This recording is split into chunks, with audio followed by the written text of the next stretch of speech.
hey, listen, we're truly not saving lives here. Yeah. We're just trying to put the best product out there as possible. Well, and health has to be number one. Health it's is really real. easy to not focus on health and your mind and your soul and your body when you're in this industry. Yeah. And so, we've had in our partnership health scares in the past, and we know how serious they are. And so, it was literally like nobody dies came because somebody almost died. One of our So we're like, yeah, no more of that, dude. We gotta make sure that we're actually doing this for the right reasons, staying healthy, staying on top of our lives. Yeah. This episode made possible by Restaurant Systems Pro. With excitement, allow me to introduce to you today's guests, partners at Waterwitch, Bar Nohm in Remora, Sean Neves, Scott Gardner, and David Chon. Are you three feeling unstoppable today? I don't always get to do 3 interviews, so this is awesome. I feel highly unstoppable today. Yes. I've already been stopped. Oh no. Yeah. But You've already been stopped. I'm ready to By a train Yeah. on the west side? Exactly. Yeah. I didn't hear from you, David. Are you feeling unstoppable? I think I am. Awesome. So I am here because Aaron DeFeo called you out. Had amazing things to say about you. He's the guy behind Little Rituals. Amazing what they're doing there between Little Rituals and is it Bitter and Twisted? Yeah. Awesome. And they've got a couple stuff. other projects down there. A lot of respect for those two, what they're doing out there. And if they're telling me I need to speak to you, my ears are open because they were great interviews. I know you guys are going to be awesome. I can't wait to dive into who you are and how you got to where you are today. But let's get that motivational, inspirational ball rolling with a success quote or mantra or value. What do you guys got for us? Well, I think we all agreed upon nobody dies. That's number one. That's number one. Nobody dies. Core business concepts. Right. So what does that mean to you? Well, for us, it's like, the Health. It's sort of hand-to-hand combat. You imagine small business multiplied by all the complexities of bars and restaurants, and then multiply that by multiple locations. Mm-hmm. A very, very small mom and pop shop. It's a really intense process, and we try to keep it real by talking about, hey, listen, we're truly not saving lives here. Yeah. We're just trying to put the best product out there as possible. Well, and health has to be number one. Health it's is really real. easy to not focus on health and your mind and your soul and your body when you're in this industry. Yeah. And so, we've had in our partnership health scares in the past, and we know how serious they are. And so, it was literally like nobody dies came because somebody almost died. One of our So we're like, yeah, no more of that, dude. We gotta make sure that we're actually doing this for the right reasons, staying healthy, staying on top of our lives. Yeah. One of our founding partners, Matt Full, as we were building Waterwitch, we cut our teeth doing huge corporate events. We would do 25 events up at Sundance Film Festival every year. We were hired by Airbnb to go down and man the hatches at South by Southwest one year, which was Airbnb Park. It was wild. There were 3 bars. It was 7 o'clock in the morning till 3 o'clock in the morning. And our partner, Matt, had a stroke at 27 years old. It was wild. Yeah. It was really, really crazy. Yeah, and then after that, we were like, nobody dies. That's where that came from. We can't kill ourselves. So is that like a literal core value that you guys have listed someplace, or is it just like a unwritten? It's an unwritten but off recited. Yeah. Well, what I love about it is when we're creating our core values, when we're actually taking down as we're scaling, and we have to put down who are we on paper. Mm-hmm. It's cool to you list all the things that matter. You end up with a list of 20 things, and you're only supposed to narrow it down to no more than 5. Right. Mm-hmm. So what you guys did there is you took things that are important to you. You found one way to say it, and it means a lot of different things. Mm-hmm. So it's at the end of the day, we're just serving drinks. We're not saving lives. Don't overthink it. Don't overcomplicate it. Just make people happy and deliver the product and keep it simple. Right. But also, it's the most important thing to us is us. And that's our priority. So with one core value, even though it's not technically written down, that's how you should write your core values, and it's unique to you. Your brand is on that. It's funny. It's lighthearted. Yeah. Right? Yeah. I mean, it has to be lighthearted. It's part of who we are. I mean, our basic rubric is we only build places that we want to be in, right?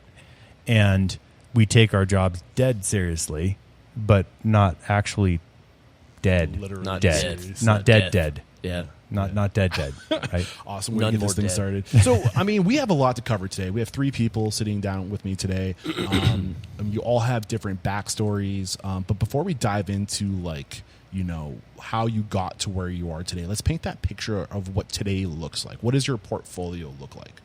Well, yeah. I mean, we're sitting in a place called Bar Nohm. We were established as a bar in 2016 next door at Water Witch. And so we opened this up. I mean, we just had our first year anniversary. We opened up in July of 2023. That was after over a year of planning and execution. Almost 1 year anniversary. Almost That's 1 year crazy, anniversary, right? It was July 5th. Yeah, it was July 5th. Yeah.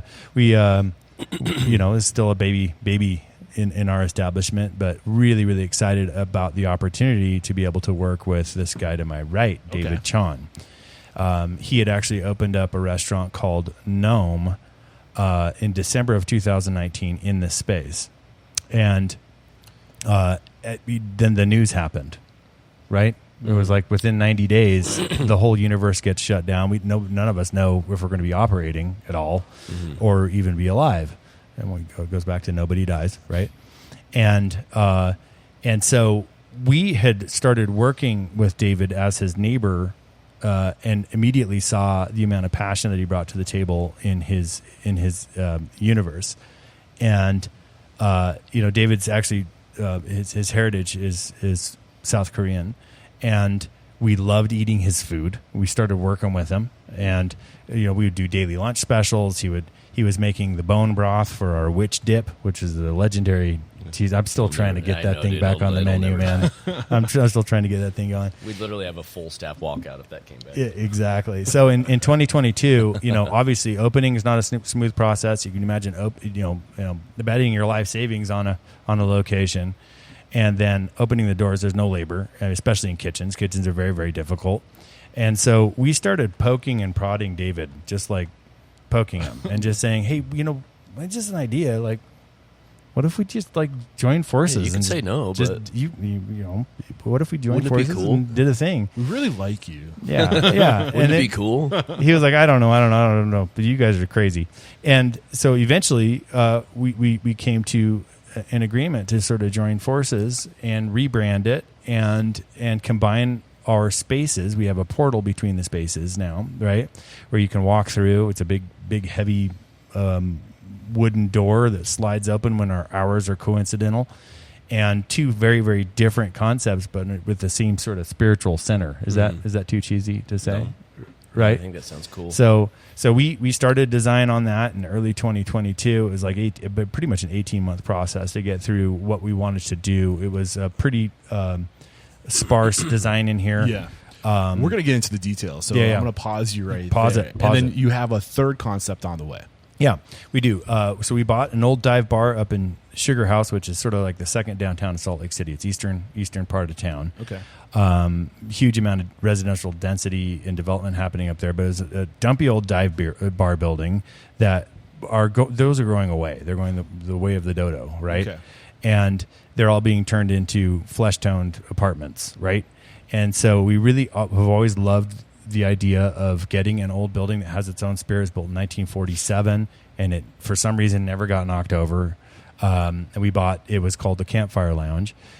We bought the business operation in late 2022, not knowing exactly what we wanted to do, but we have an amazingly talented group of bartenders, Mikey Edwards and Sam Miller, who have deep-rooted knowledge of the tropical world. Nice. You know, Mikey actually helped open up a place called Dirty Dick in Paris, which was the first revival tiki bar in Paris in the red light district. What a fun name for a bar. It was literally the name of a brothel. Yeah, it was a brothel. It was a brothel, and they just didn't want to change the name.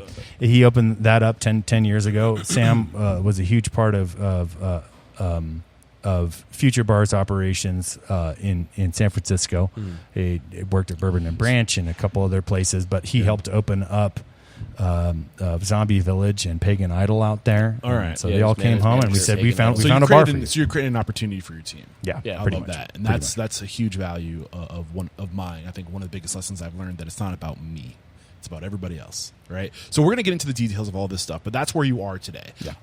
And I guess, I mean, where does it make sense to start sharing your stories? I think what we might do is kind of split up and kind of maybe focus on each of you. I mean, so in terms of partnerships, Scott and Sean, Scott and Sean, you guys been working together for how long? 15 years? I don't know. Well, I've moved to Utah. Feels like years. 50. Yeah, I've moved to Utah 15 years ago.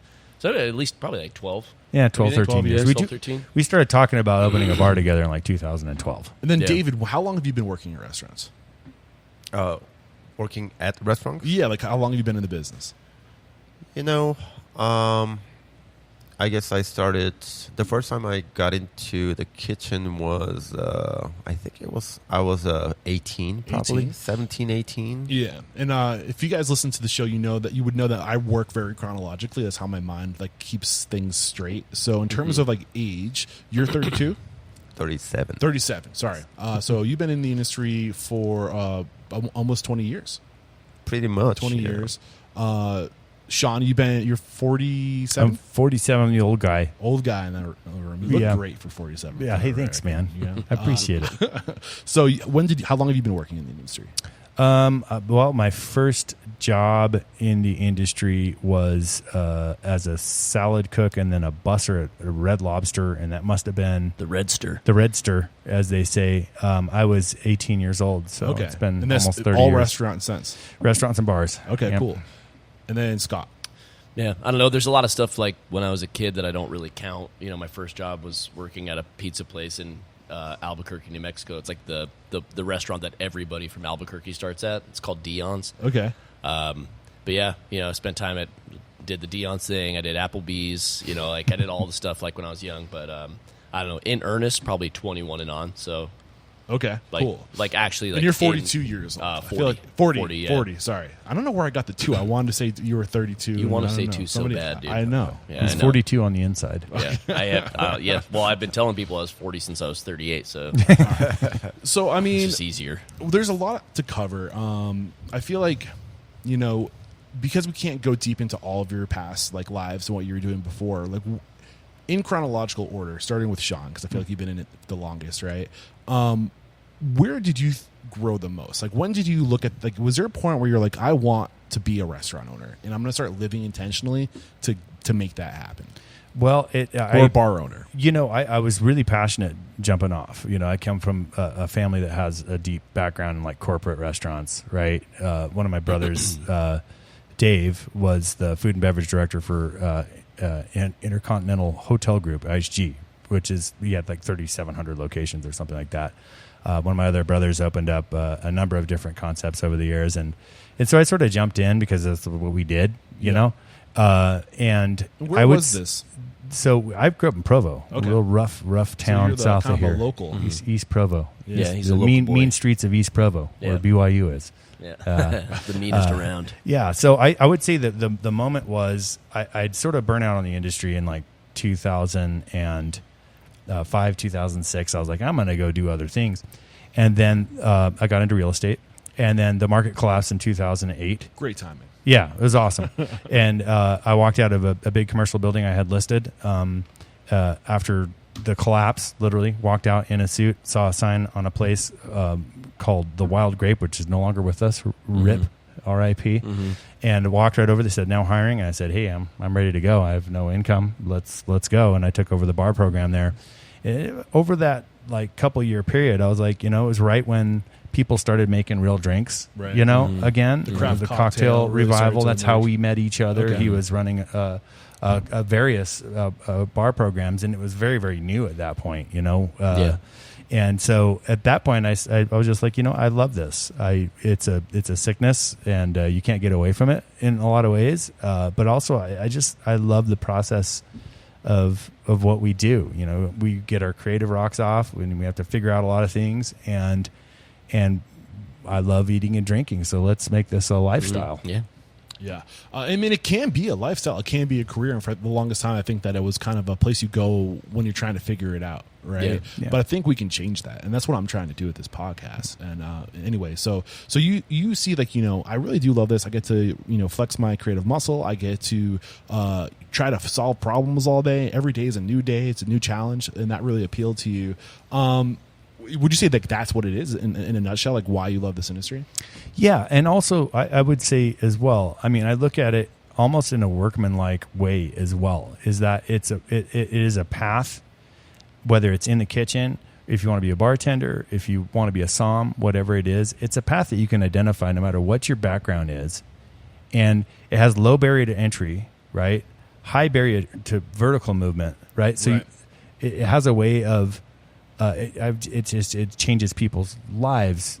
I think for the better in a lot of cases, if they're really for sure. serious about food and beverage, right? I think this industry turns lives around. It does. Because it takes risks on people that normally wouldn't be able to get a chance anywhere else. Right. And I think that's one of the most powerful things about the restaurant industry. So at this point, are you saying to yourself, I want to open my own bar? Is that floating around in your head? Or do you say you want to do this for the rest of your life? I think at that point I was more focusing on skills, right? Okay. We were really excited when we could buy a Maro and use it in drinks and stuff, right? So, and then once I got into it, I was like, I think this is something that I have a skill set that might translate, right? Little did I know that it would take me 10 years to actually open up a bar, right? But, and so it was just really exciting to me, and it was just a natural process. I was like, you know what? We're surrounded with really good people. I know some really smart guys. This guy's a really smart guy. And this guy's a really smart guy. And somehow I conned them all into working with me. Nice. Well, I mean, I think part of this is like you go further together, and that's one of the biggest lessons I learned too. Is that you can't do it alone, especially as we go into the future. It's getting more and more competitive. The guest expectation is getting higher and higher. Yeah, for And sure. If you think you can do all those things and be the best at all those things, then good luck to you. Yeah. So we're getting kind of like, what are your lanes today? I'm curious before we go further with your story. What are my lanes? Well, like generally speaking, like 3 partners, right? Yeah. Assuming David, your back of house strength, culinary. Yes. Yeah. You're both barmen, Mhm. right? Yeah. So, in terms of like the things you need to be good at in the hospitality industry, systems, processes, marketing, accounting. Like, how do you split it up today? How do you divide and conquer? Well, I think if I can speak for, You can speak for there's a reason this We works. like this. He's really good at things that I'm not good at. Well, David's really good at things that I'm not good at, right? Right.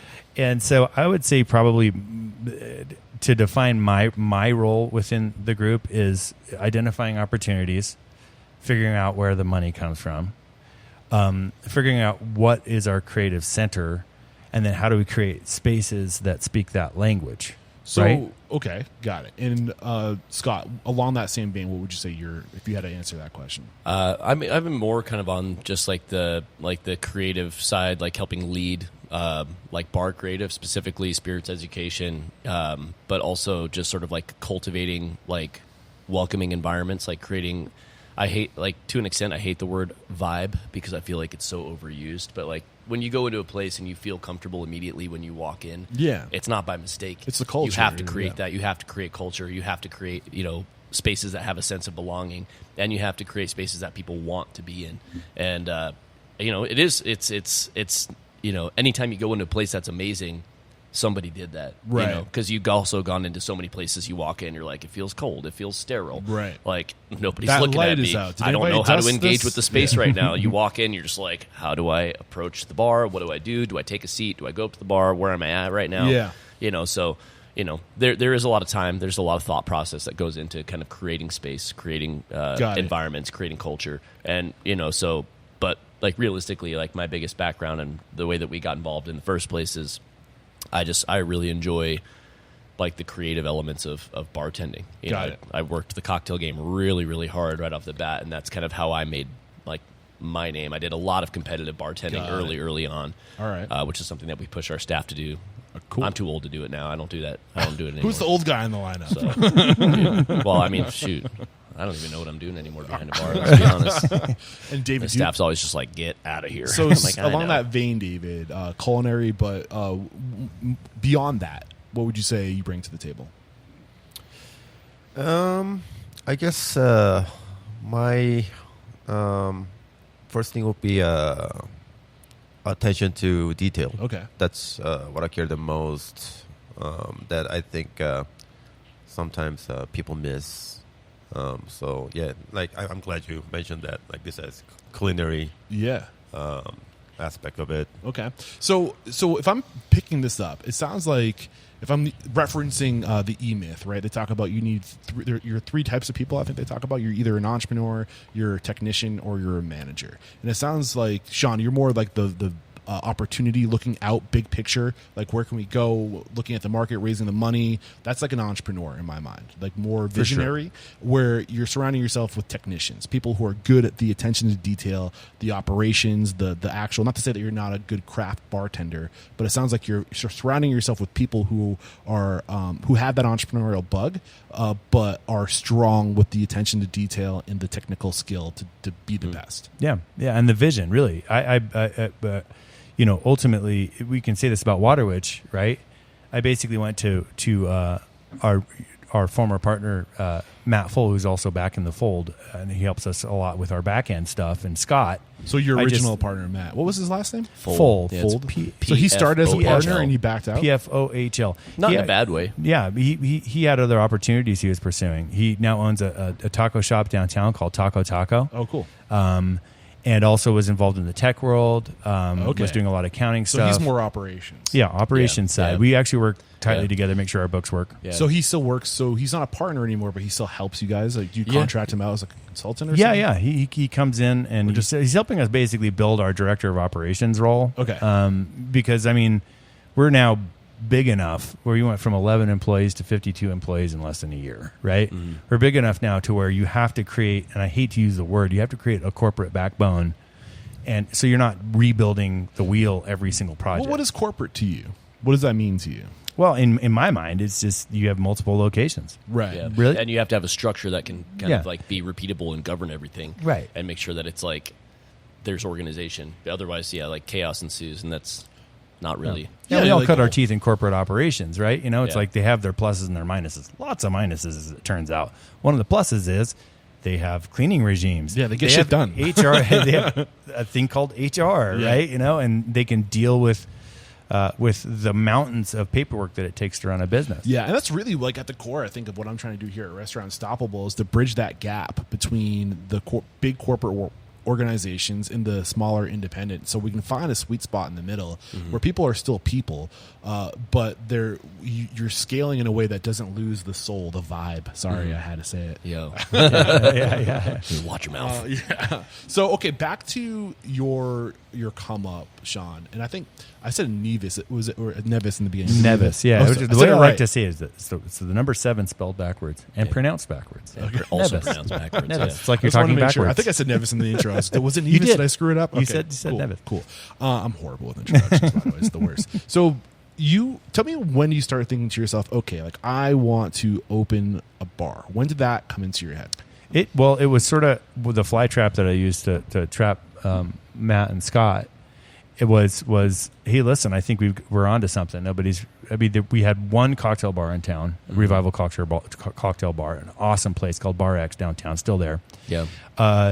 And we'd all worked in restaurant environments, and we thought that there was an opportunity. So we really started talking about it in 2013. We didn't know how we were going to do it, what space we were going to take. We looked at 20,000 square foot behemoths. We looked at little 1,500 square foot boxes here and there. And we went in and out of contract on like 6 different spaces over a 4-year period. While we were doing that, we were still running other people's programs, and we were doing big corporate engagements, like I mentioned earlier, right? And we had just fallen out of contract on a space downtown. And then one of my friends, Jason Foster, who's our landlord here, said, I've got a little box at my new development called Central Ninth Market. And this neighborhood was rough back in that day. Is he a developer? He's a developer and architect. Great friend to have if you're a restaurant. Yeah, for sure. Yeah. And he's a super skilled, him and Jesse Holtz. They're very, very skilled architects. And they were building this beautiful space. They said, I've got a little 800 square foot box. Can you think of anything there? I was like, well, we'll take it. Yeah. That's next door. I can think of that's that. next door. That's I can Water think of Witch. something, and it's me. Yeah. Well, I want that little tiny space. Yeah. And this place was tumbleweeds back then. Everybody told us we were crazy. And still think we're crazy, but it's turned into one of the better districts between, this is called Central Ninth Neighborhood, and the granary next door, directly to our west, is our big warehouse district, something like River North in Denver, right? And so we saw that it was primed for real development, and unfortunately, gentrification, right? Whether we like it or not, we're part of that. It can be a good word and a bad word. It doesn't have to be bad. Yeah. And we love the vibes in the neighborhood. There's that word again. And we jumped in the fire, and it's developed around us, and it's kept some of its soul, some really cool stuff, awesome breweries all over the place, a couple cideries within, you can throw a snowball at. Cidery, point me in that direction. Yeah, we love cidery. right around the corner. Getting close. Shout out to Scion Cidery, right around the corner. Second biggest selection of ciders in North America, I think it is at this point. Almost 300 SKUs. Ciders from our camper fridge. Oh, for sure. Yeah. They also make their own cider on site. Yeah. We have a second cidery opening around the corner. It's awesome. Yeah. So the point, like, that's one of the things I've noticed. There's a pattern where, like, people, if you know a market and you know a market's growing, go to the edge of the market, because if you can make it, if you can hold on in those early years, the edge will become the center, right? Like, and you'll be in prime real estate. I think everybody wants to go into, like, the heart, and where the rent is expensive. It's so hard to start there. Yeah. But I mean, continue along that train of thought. Yeah, We didn't want to be on Main Street. We didn't. That was There's 110 bars get me within outta a here. 2-block radius We didn't downtown, and we were like, well, we want to be sort of downtown adjacent in a growing area, and we also want it to be an affordable spot. We don't want it on the east side. We all live on the west side. We want it to be west of State Street. That's how it's delineated sort of in people's minds in Salt Lake, and so this area is growing fast. It's crazy, man. It's exploding. I'm thinking. I just talked to John Platt. I don't know if that name, Midway Mercantile. Over in Midway. Yeah. That he opened that in 2017, right? And then right around that time is when this area really started to it started building momentum around that time. But post pandemic, it's like gold mine. Yeah. Like he got in, like he can retire if he just sells the property. Yeah, Like and that's he'll an be all amazing set. Midway's place. Midway's gorgeous. Midway's insane. It's going off. It's a bedroom community of Park City now at this point. Yeah, I've met that dude a couple times. He's a nice He's cat. super Yeah. nice. And the food's really good. Yeah. Super good. It's really, Did you try really the good. trout? Oh yeah, I've had the trout. So good. That's one of my. We love Midway. Well, I haven't. We digress. Well, lunch anybody? Hey, it's only a 40 or 50-minute drive. No, it's not that bad, dude. Tell them I sent you. And it's crazy scenic. It's like, it's unbelievable. gorgeous. It's gorgeous up there, Yeah, man. I totally get the reason why people are drawn to this area. So back to your story in terms of timeline. You're thinking to yourself, at this point, you, Sean and Scott are acquaintances. You guys met during the competition circuit, the creative bartender circuit. Yeah. The first time we ever met was the very first Salt Lake Magazine farm to glass cocktail competition. Okay. Yeah, So- it was. And I smoked his ass. Yeah, I thought he was a dinosaur. I was like, this old guy, get out of my way. It's like, these guys are clowns. Like, watch out. I'm the brand new kid on the scene. Watch me. And then, So I'd won 100%, that was my attitude when I was younger. I'd won the award a couple of years in a row, Yeah, and well- then this young guy comes along. And I was like, these guys are clowns. Like, they don't know nothing.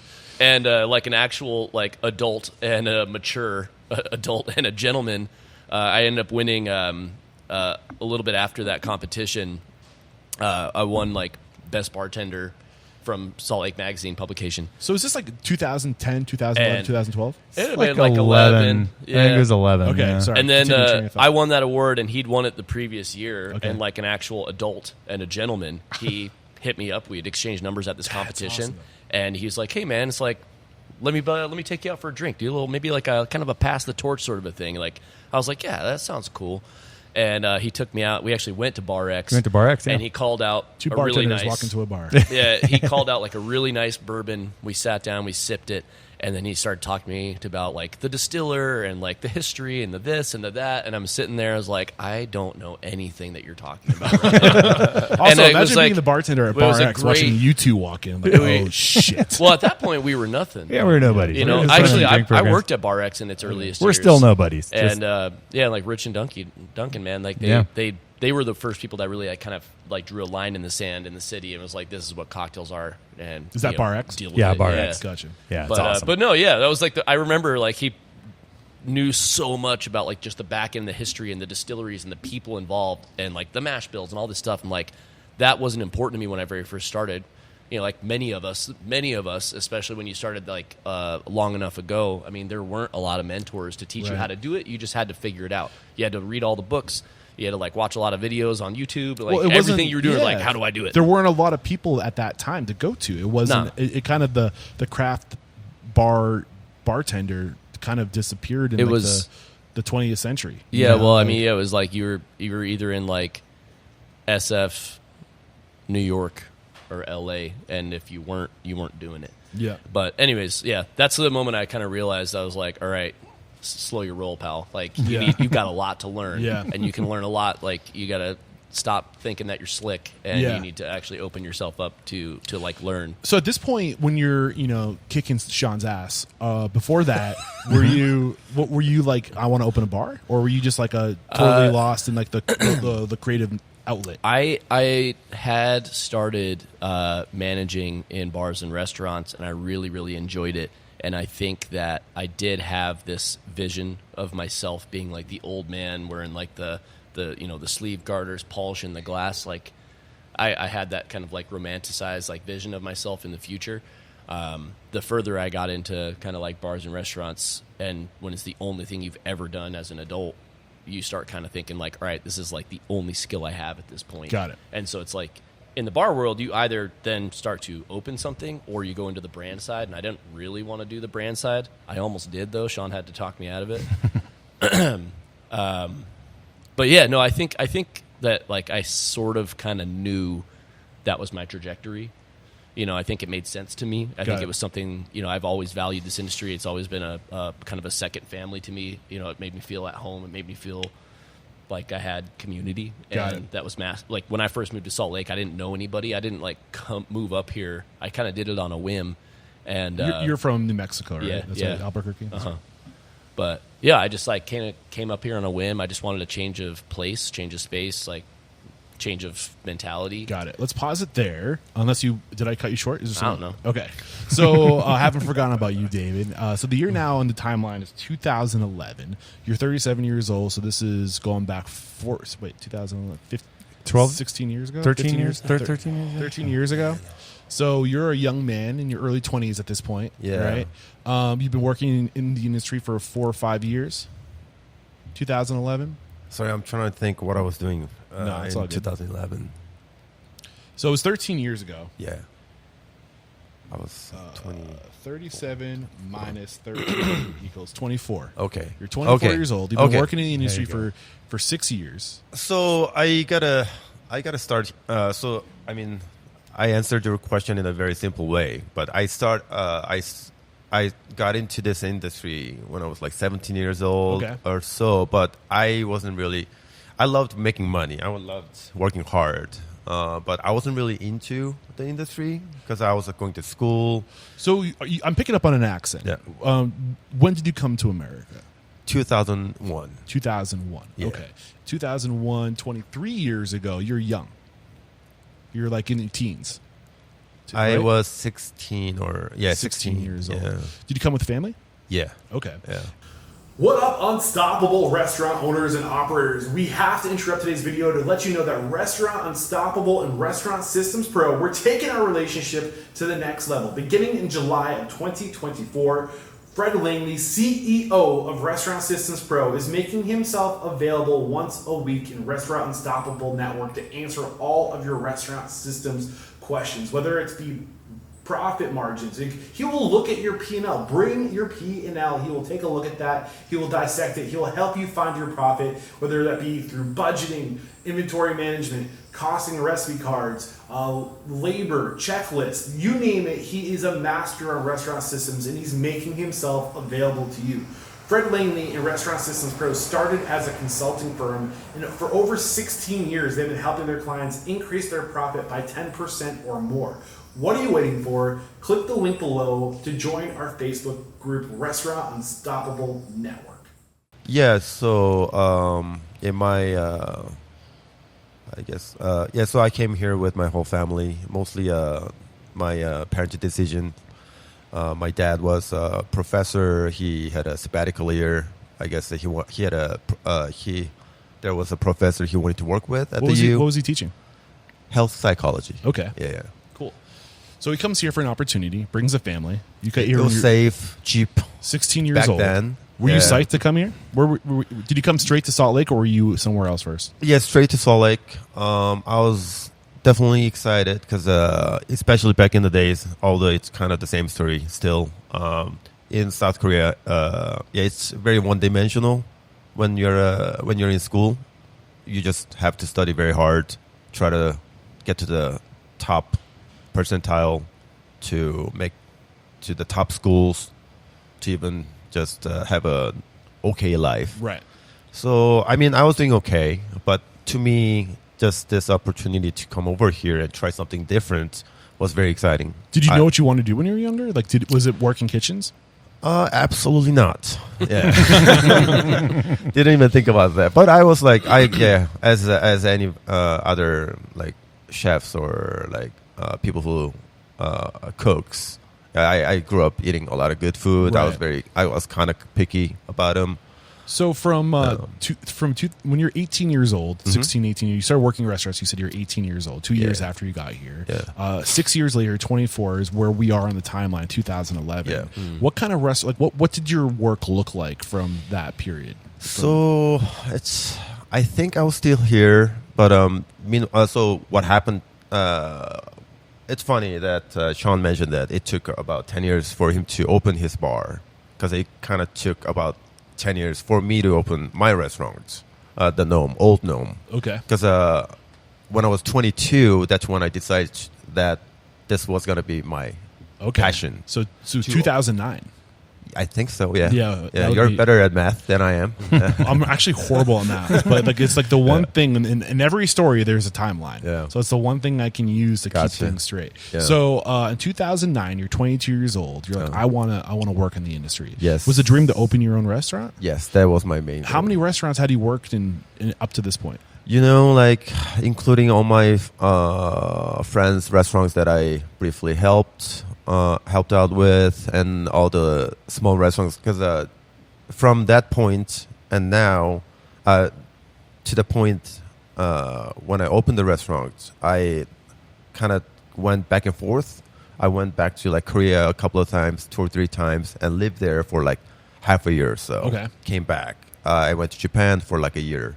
Lived there and came back. So like, What was the purpose of all this travel? just to obtain as much of experience and information. Were you like working in restaurants? Yes. Gotcha. Yes. So to answer your question, Real quick. Sorry, guys. I'm interrupting everything. It's fine. It might be easier for you to come this way. Yeah. Sorry, brother. You're good. Watch the wires. Just make sure you're not getting caught.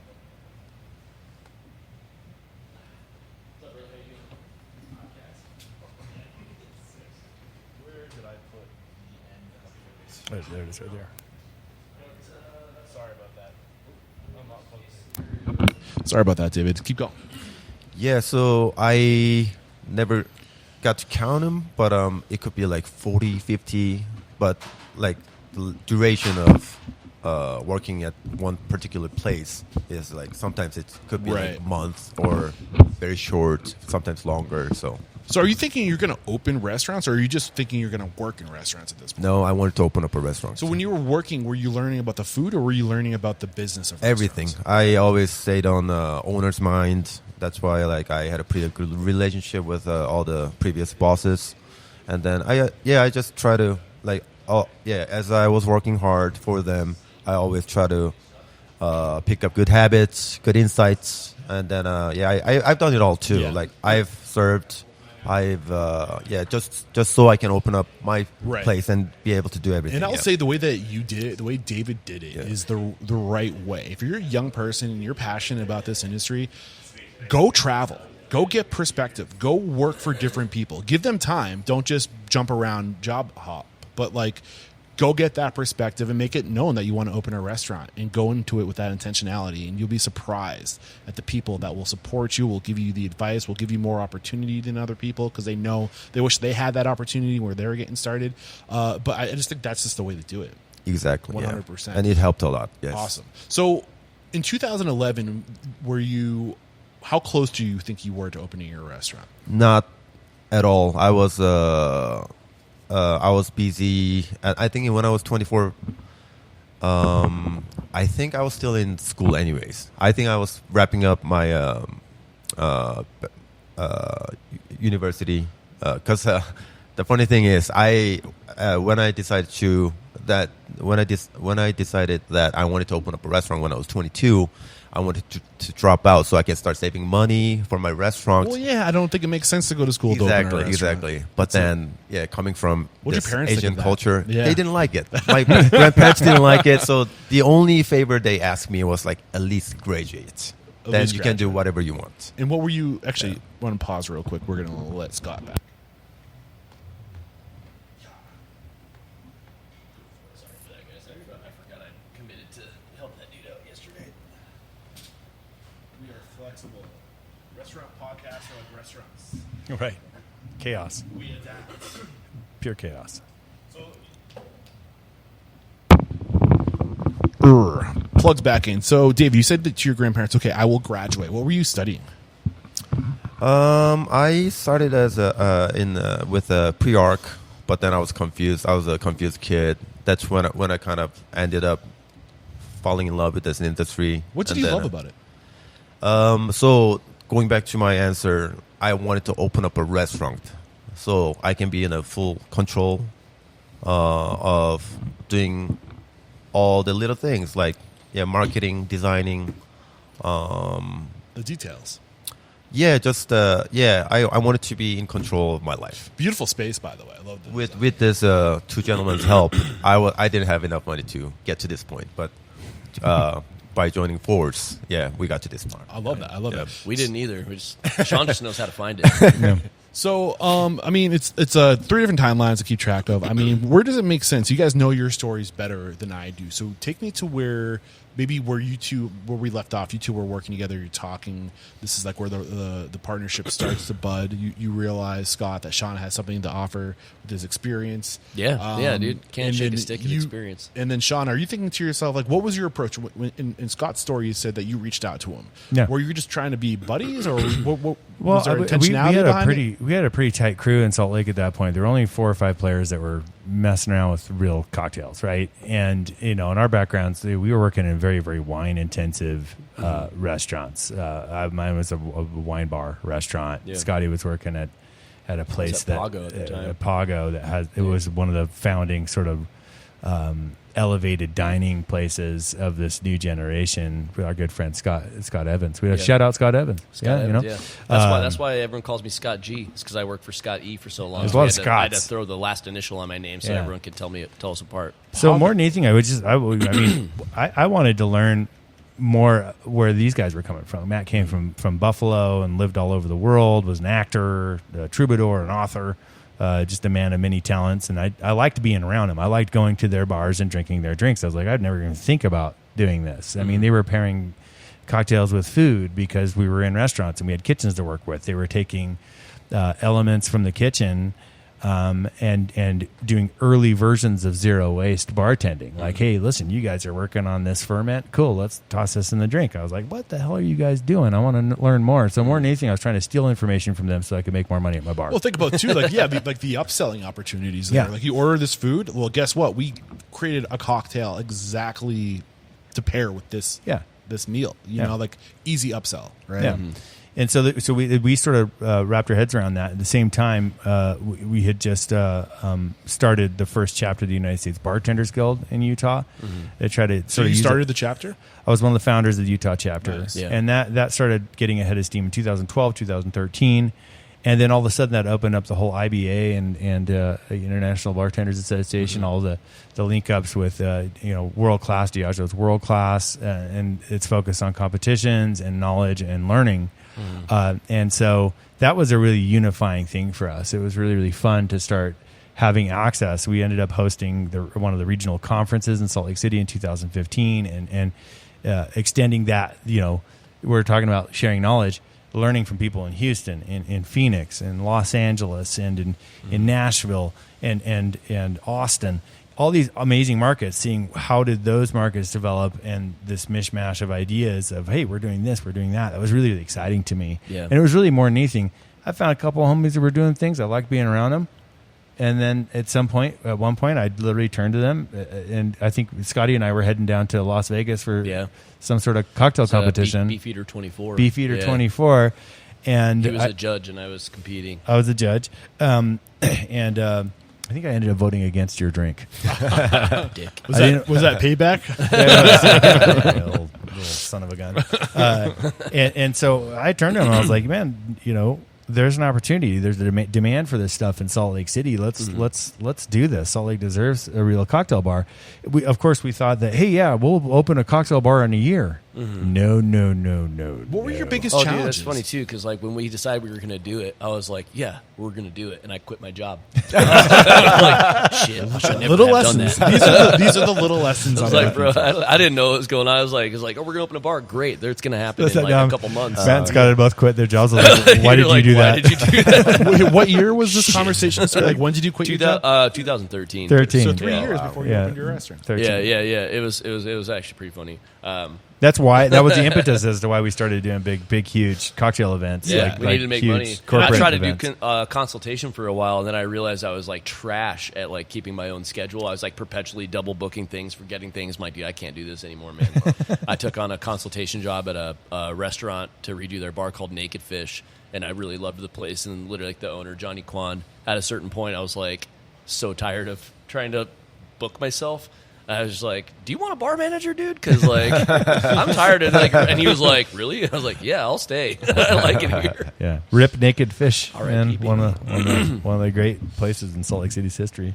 Johnny Kwan. I think, but the lessons here, the underlying lessons that we're pulling out is that it takes longer. Whatever you think it's going to be, add at least a year, or in this case, 2 years to whatever you think it's When going I to be. hear an idea, I tell everybody 2 years minimum. Yeah. 3 years is not out of the question. And having had my fingers in just through the real estate side and doing some consult for some folks, it's held pretty true. From ideation to execution to doors open, it can be 2 to 4 years. Right. So one thing that I'm picking up on reading between the lines is that you guys are all very creative. All 3 of you are very creative.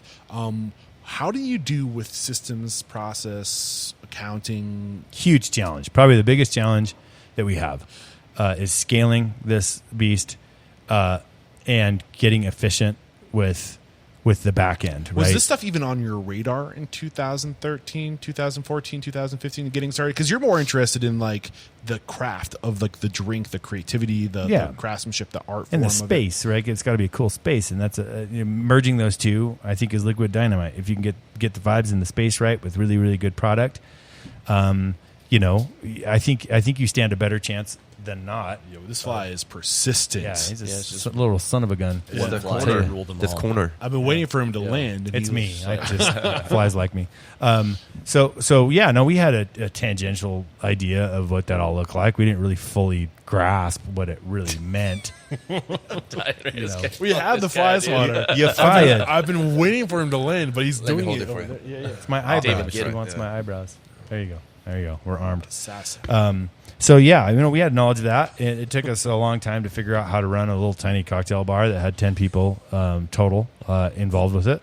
And as we added complexity, this location, our future location, it was really hard to find an accountant that even spoke our language, even if they had restaurant experience, they didn't have bar experience, right? Went through 3-4 different accounting firms. A great firm now, good back end. Bookkeeping, all that stuff. It's the stuff you don't think about, like compliance stuff, That's the Department of not Workforce Services. exciting. The amount of mail is spectacular. I was wondering if it was going to come out, but you're also trying to open a cocktail bar in Utah. Yeah, yeah. Any challenges with that? Oh yeah. It's made of challenges. I mean, Utah is a weird retail liquor environment. It's a control state, so we buy all our booze from the state, which is ridiculous.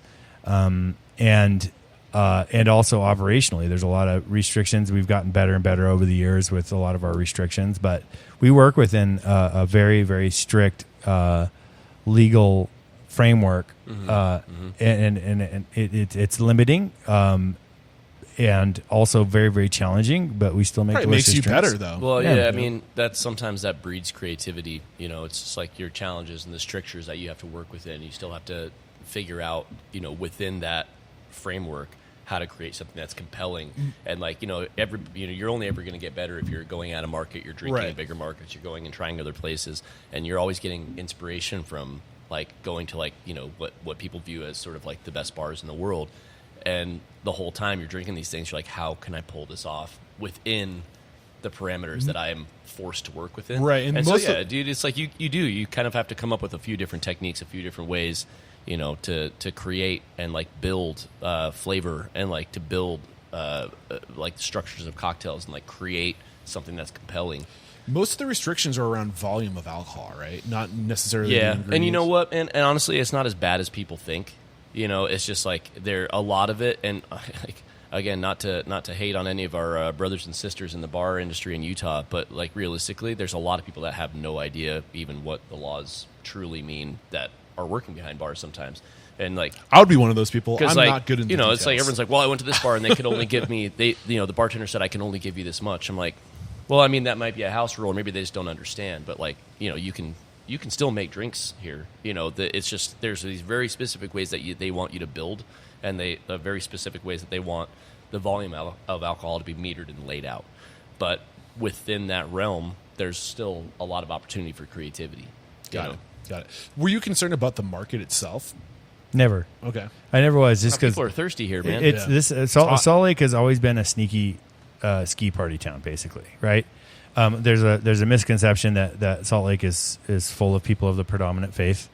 Read between the lines. We know what those words mean. That was very, and honestly, I mean, diplomatic. I came from that background. Scott came from that background. Yeah. Like whatever it is, but Salt Lake has been it's like a really sort of liberal little bastion. It's the island of blue and the sea of red type of situation. It's been that way for 40 years, and a huge chunk of the success of the early restaurant pre-cocktail industry was our massive and amazing LGBTQ plus community in Salt Lake City.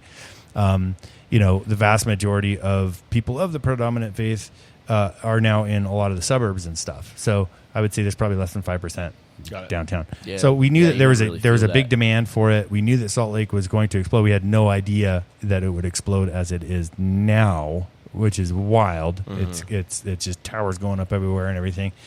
It's a great place to live, high quality of life, and we knew that the reasons we lived here, a lot of people would want to live here, Right. and that they would demand certain things. So what were your biggest challenges? Let's start getting into like really those challenges from like the 2 years. Like you found the space. We talked about that. You had a developer friend. You found the space. We identified the challenges of just trying to get into the right space. Right. Any other challenges that are worth surfacing and like what you learned from those experiences? For sure. I mean, the biggest challenge that anybody runs into on your first enterprise is how do we get the money? Right. Like, I mean, that's the big elephant in the room. How do you do these things? You've got a choice. It's three choices. You either bring in an investor or investors. You either get a bank loan or some combination thereof, right? And so raising the money this was always a mom and pop shop. I mean, me, Matt, and Scott were their operating partnership. Me and my wife were the investors, right? We felt like on the first enterprise and hopefully the first couple enterprises that we wouldn't have to go outside of that sphere. That's no longer practical. We have some investors coming in Sugar House, for example. Right. It's a huge project. You could have 10 successful concepts, and if you want to scale one of those concepts to say 30 or 40 locations, you're going to have to go to investors. You have to, yeah. Because it's just like the costs associated. Because now you need a C-suite of 6 different people making 6 figures. Yeah. Like it just starts to get expensive really fast. Yeah, for sure. It's wild. I mean, even to this day, payroll day is whoa. I think that's something every independent restaurant can say, like, So, whoa, yeah, oh, it's okay, like, shit. all right, wow, there's a giant pile of cash going out the front door. So you guys eventually get the funding. Yeah. How did you get it? Well, we just took a bunch of our savings and put it into a pot and built the thing, and doubled our budget. I think our budget was like 160. We spent 320 opening the doors. I just tell everybody, just double what you think it's going to be, and That's a good you're rule of probably thumb. somewhere in the realm realm of reality. Always, there. it's Yeah. never going to be on budget. Never. Hell no. And then also, part of that was, I have a background in real estate. We had some investments. I cashed out an investment, bet the farm on the bar. That's how that worked. Yep. Yeah. Now, I was going to bring to the surface how that is a really great skill set to have in this industry, is the real estate, because it's such a big part of what we do. Is we're buying properties and we're buying retail space and putting businesses into it, right? Yeah. So if you have that skill and you know how to, if you know what to look for, right, Yeah. and you know how to identify you a have good the property. ability to negotiate terms as well. Yeah, just I mean, knowing that's the like the one language. thing that I don't think I ever fully understand was how important terms were with like leases and things like that. Right. Yeah. And like the amount of control you have and the length of time you have control. Because if you look at any sort of an investment, a lot of people that get into or like want to open a bar and they just kind of take the like the terms that they're given. But like say like your lease term is 5 years and you have a 5-year option. You're like, all the amount of money that you put into this, can you make it all back in 10 years? Can you do it?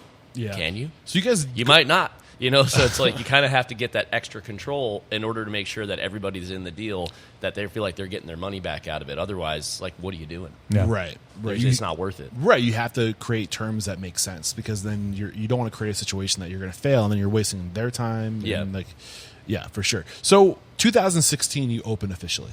Yeah. Yeah. Barely 2016. barely December 2000. 28th. The worst time ever to 2016, open a bar is between Christmas and New Year's, and yeah. that's what we did. Hell yeah. We needed money. Well, it's because we So, had to. Yeah. So up to that point, things that now, through those experiences that you can share with our listeners, that things that you had to learn the hard way.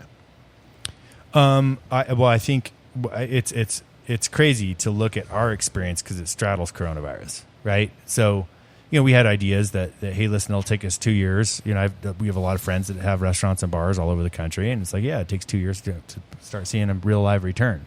Mm-hmm. And then coronavirus happened, and so it stretched everything out. So were you on track 2017 and 18 going? Yeah, we were heading in the right direction. Revenues were going up. It was awesome, and then kabang, and it's also one of the magic tricks of owning a small bar is that there's 3 grown men that we have to pay somehow with 22 seats, 300 square feet of people space. It's not enough to feed 3 grown men. Yeah. It's just then put your eyes on what are the other opportunities. What can we do?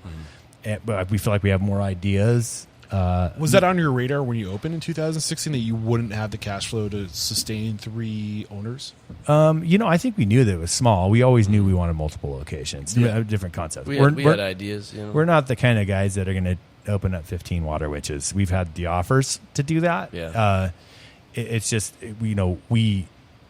each one is its own special butterfly in our world, which is not the best way to make money, right? It's more exciting though. It's the idea of like franchising something is always a little bit lame. It's like, dude, what is Snooze Fest? It's like, it's never going to be the same. come on, It's man. never going to be as good as the yeah, original. first of all, it's never going to be the same, and you're going to get people telling you that all the time. Second of all, it's like half of the fun of opening a new bar, a new project, is like coming up with the creative, the ideation, like the name, like what it means, like the environment, like creating like new culture, new ideas. Like that's actually, I think that's what makes it fun for us. It's what keeps us wanting to go. This goes back to David. It's like it was never in our business plan we wanted to open up an izakaya or Korean Hof type experience. It was never in our business plan, right? But we saw what David was doing. We knew that immediately once he opened the doors, it was one of the best, if not the best, restaurant in Salt Lake City. And through that, Scott has a deeper background in Japanese and Asian cuisine than I do. It was hugely eye-opening to see, whoa, this flavor base is really cool. There's this is something I could really get into. Right. But to kind of compound off of what you were saying, Scott, this idea of or what you were saying too, Sean, that it was never in the plans to scale Water Witch. It was we wanted a unique concepts, and part of the fun is creating the brand, right? So when I started this podcast, I was out to crack the code to figure out how to do what is the way to be successful in the restaurant industry. And the more I got into it, the more I realized that there is no way. No, there's no code. There's infinite ways. Yeah. And it all depends on. I think a lot of the code, though, for small independent bars and restaurants is 90% of the job is showing up.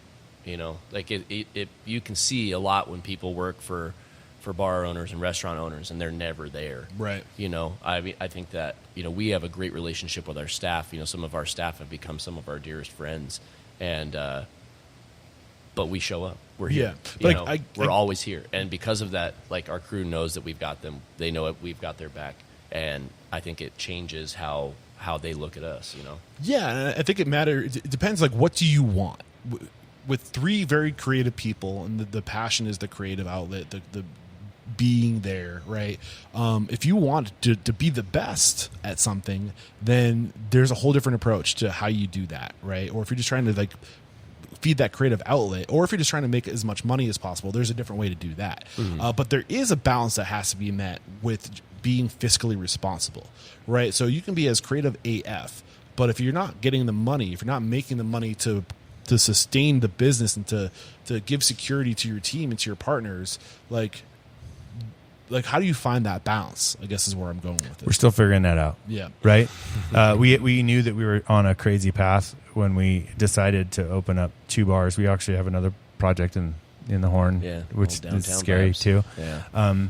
Is that, you know, there's no stability in our universe right now. We went in knowing that. We knew that we had a couple years of grind happening. You know, this space is 4 times the size of Water Witch. The space Sugar House is twice the size of this. Then we have another smaller concept sort of downtown. So we have individual projects that have become stable and are performing extremely well. Water Witch we had no idea that Water Witch could do the volume that it does. Right. We How many didn't square underwrite feet is it. Water Witch? It's 800 square feet, including How many bathrooms. square feet is this? This one is 2,600 square feet. Okay, so about twice the size. Yeah. And what about Remora? Remora I think. is including the patio space is almost 5,000 square So feet. you're doubling with each new concept. Yeah. So was one of the early intentionally, lessons? but, yeah. Well, I was going to say was one of the early lessons about this the idea of throughput and volume. Yeah, and then we always I think all of our places are designed to be able to handle volume. We want it was a little different in Salt Lake City. Most of our bars were huge, massive, 12,000, 40,000 square foot banger massive, spaces, you know. And so one of the challenges when we opened up Water Witch was people would come in the front door and it's 6 deep, and you could see them sort of recoiling. Oh, what do I do? You know, people aren't used to being close to each other, and we'd have to coax them in. Like, come in. You might run into a friend. You might meet somebody that you want to go on a date with. You might enjoy this. You know, sometimes you won't. You know, and so it was a really, I think, pioneering in that way. Is easily the smallest bar in Salt Lake City, and it was jam packed.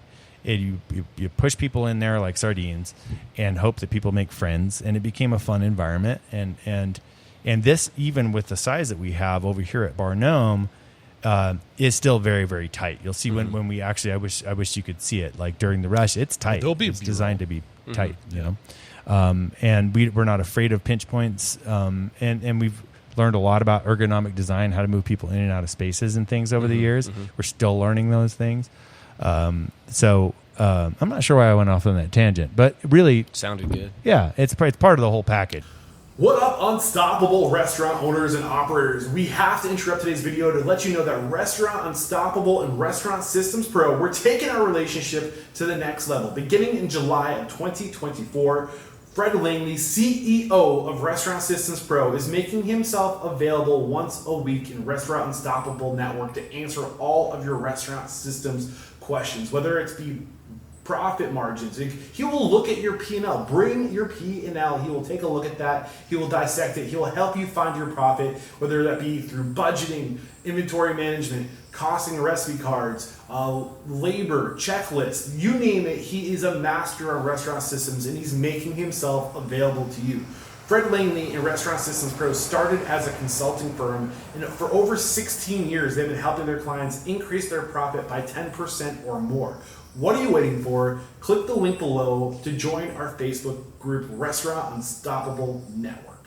Where did you go to learn the ergonomic design? Was that books, or did you hire somebody? A lot of going to a bunch of different bars and restaurants. And just like learned experience. You just watch how people interact in a space. And a lot of it is just like watching how they get to the bathroom, watching how they get in, watching how they get out, watching where people decide that they want to congregate, and just like kind of like a little bit of just like learned human behavior. Right. You know? There's I a mean, book out there called Nudge that Nudge. covers this, and his professor at the Chicago Technology Institute. What's that big smart Chicago school? Chicago school. MIT? No, that's Michigan. That's I don't Michigan. know, dude. MIT is Boston. I Right. did not do so well at school. Michigan. Very little about school. Michigan Institute of Technology. I'm trying to think. There's a Smarty Pants place. The one in There's Boston. Well, it doesn't matter. Anyway, so I guess what I'm looking for, what are some of those nuggets that you pulled on, like moving people around? I'll tell you right now. I'll call it out right now. I remember going to the Teardrop Lounge in Portland, one of the founding cocktail bars in Portland. And have you been to the Teardrop? No. It's awesome. It's one of the really great gems of the bar world. Joel Schumacher opened that place up. I think it was like 2006 or 7. It was early. It might even been before that. But I remember walking into it, and it's like an oval bar. You walk in, it's shaped like a teardrop, right? Sort of. And I just remember going in there. I was like, man, this is super, super tight. How do I get to the bathroom? I'm running into people and stuff. By the time I left the place, I was like, that's a rad vibe. Holy cow. And everybody knew it. It was tight. It was compact on purpose. You could see that they were trying to get people close to each other. The social component of bars. It's a big deal, right? And so and multiple other places I've gone to that are like, you go to some of the izakayas that we've been to. It's tight, you know. We've done a bunch of research. We went to Los Angeles, went to Pasadena, and to Koreatown, and to a T, the most compelling spaces were full of human beings. Yeah. Well, it's just energetic. You know. Yeah. You create that the vibes. The vibes. So do you keep it small on purpose so that people feel like it's more intimate? Well, yeah. It's sometimes it's an illusion of tightness, right? Our challenge on our project that we're building right now is it is larger, and creating those pinch points and those interfaces where people will have to be forced to talk to other human beings. Yeah. Right? You just made me think of Spanx. Spanx. Illusion of tightness. I'm wearing them now. In fact, very I supportive. thought you looked pretty tight. So like how do you, so as you go into new spaces, like you have this newest project, I feel like I'm going to say it wrong. Say it for me. Remora. Thank you very much.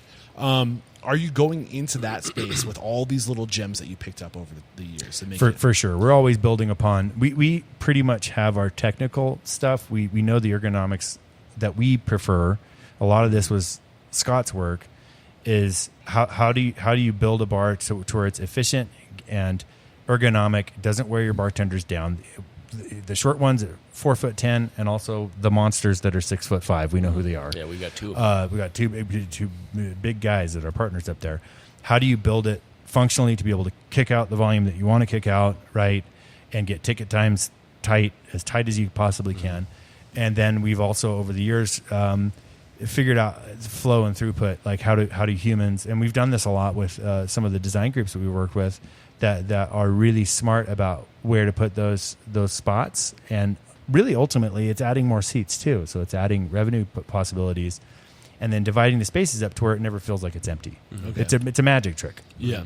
So, I mean, what are some of the things maybe we can bookmark this for later, but I kind of feel like there's a nugget that you can drop on us, something that we can take and like, this is a lesson that I learned from that episode on ergonomics and just like how to treat a space in a way to create this vibe. Like, is there something that you're doing intentionally with the new restaurant? For sure. I think it's, I don't know if there's really a nugget in there other than like it's little opportunities, right? We took a flat 25-foot bar and we bowed it out into like a half moon, because we've always wanted to have that opportunity. A flat bar is great. It's the only thing we could build in a space like this, but like a slight curve where human beings can see each other around the bar, right? It points. It takes people from being exactly like this, and it turns them into each other a little bit. Yeah, it's little tricks and creating interesting bathroom experiences, right? Yeah. Not so interesting to where everybody's doing cocaine in them all the time, but also it's a place of. Why is this countertop made of glass? Exactly. right. It's like friendly, but not too friendly. Yeah. Just these little points of interest. Human beings are going to be convening around bathrooms. It should be an interesting place. There might be a line queuing, and it's another place of interest. These little things that we never really thought about when we were really designing, that we were forced to actually just build into Waterwitch because it was so small. It was like there's no space in there. Yeah, Waterwitch had to be what it was regardless. you know. But we've learned a lot of lessons just by watching people interact in that bar, you know. I mean, for me, and I spent the first probably 5.5, almost 6 years occupying the lead well in that bar and closing it down most nights. Okay. And basically all I did was just watch how people interact in the bar, and I knew the pinch points. I knew where people congregated because, you know, it's like to an extent when you're bartending, like I think most bartenders that like run programs, they will agree. It's like, it's my show.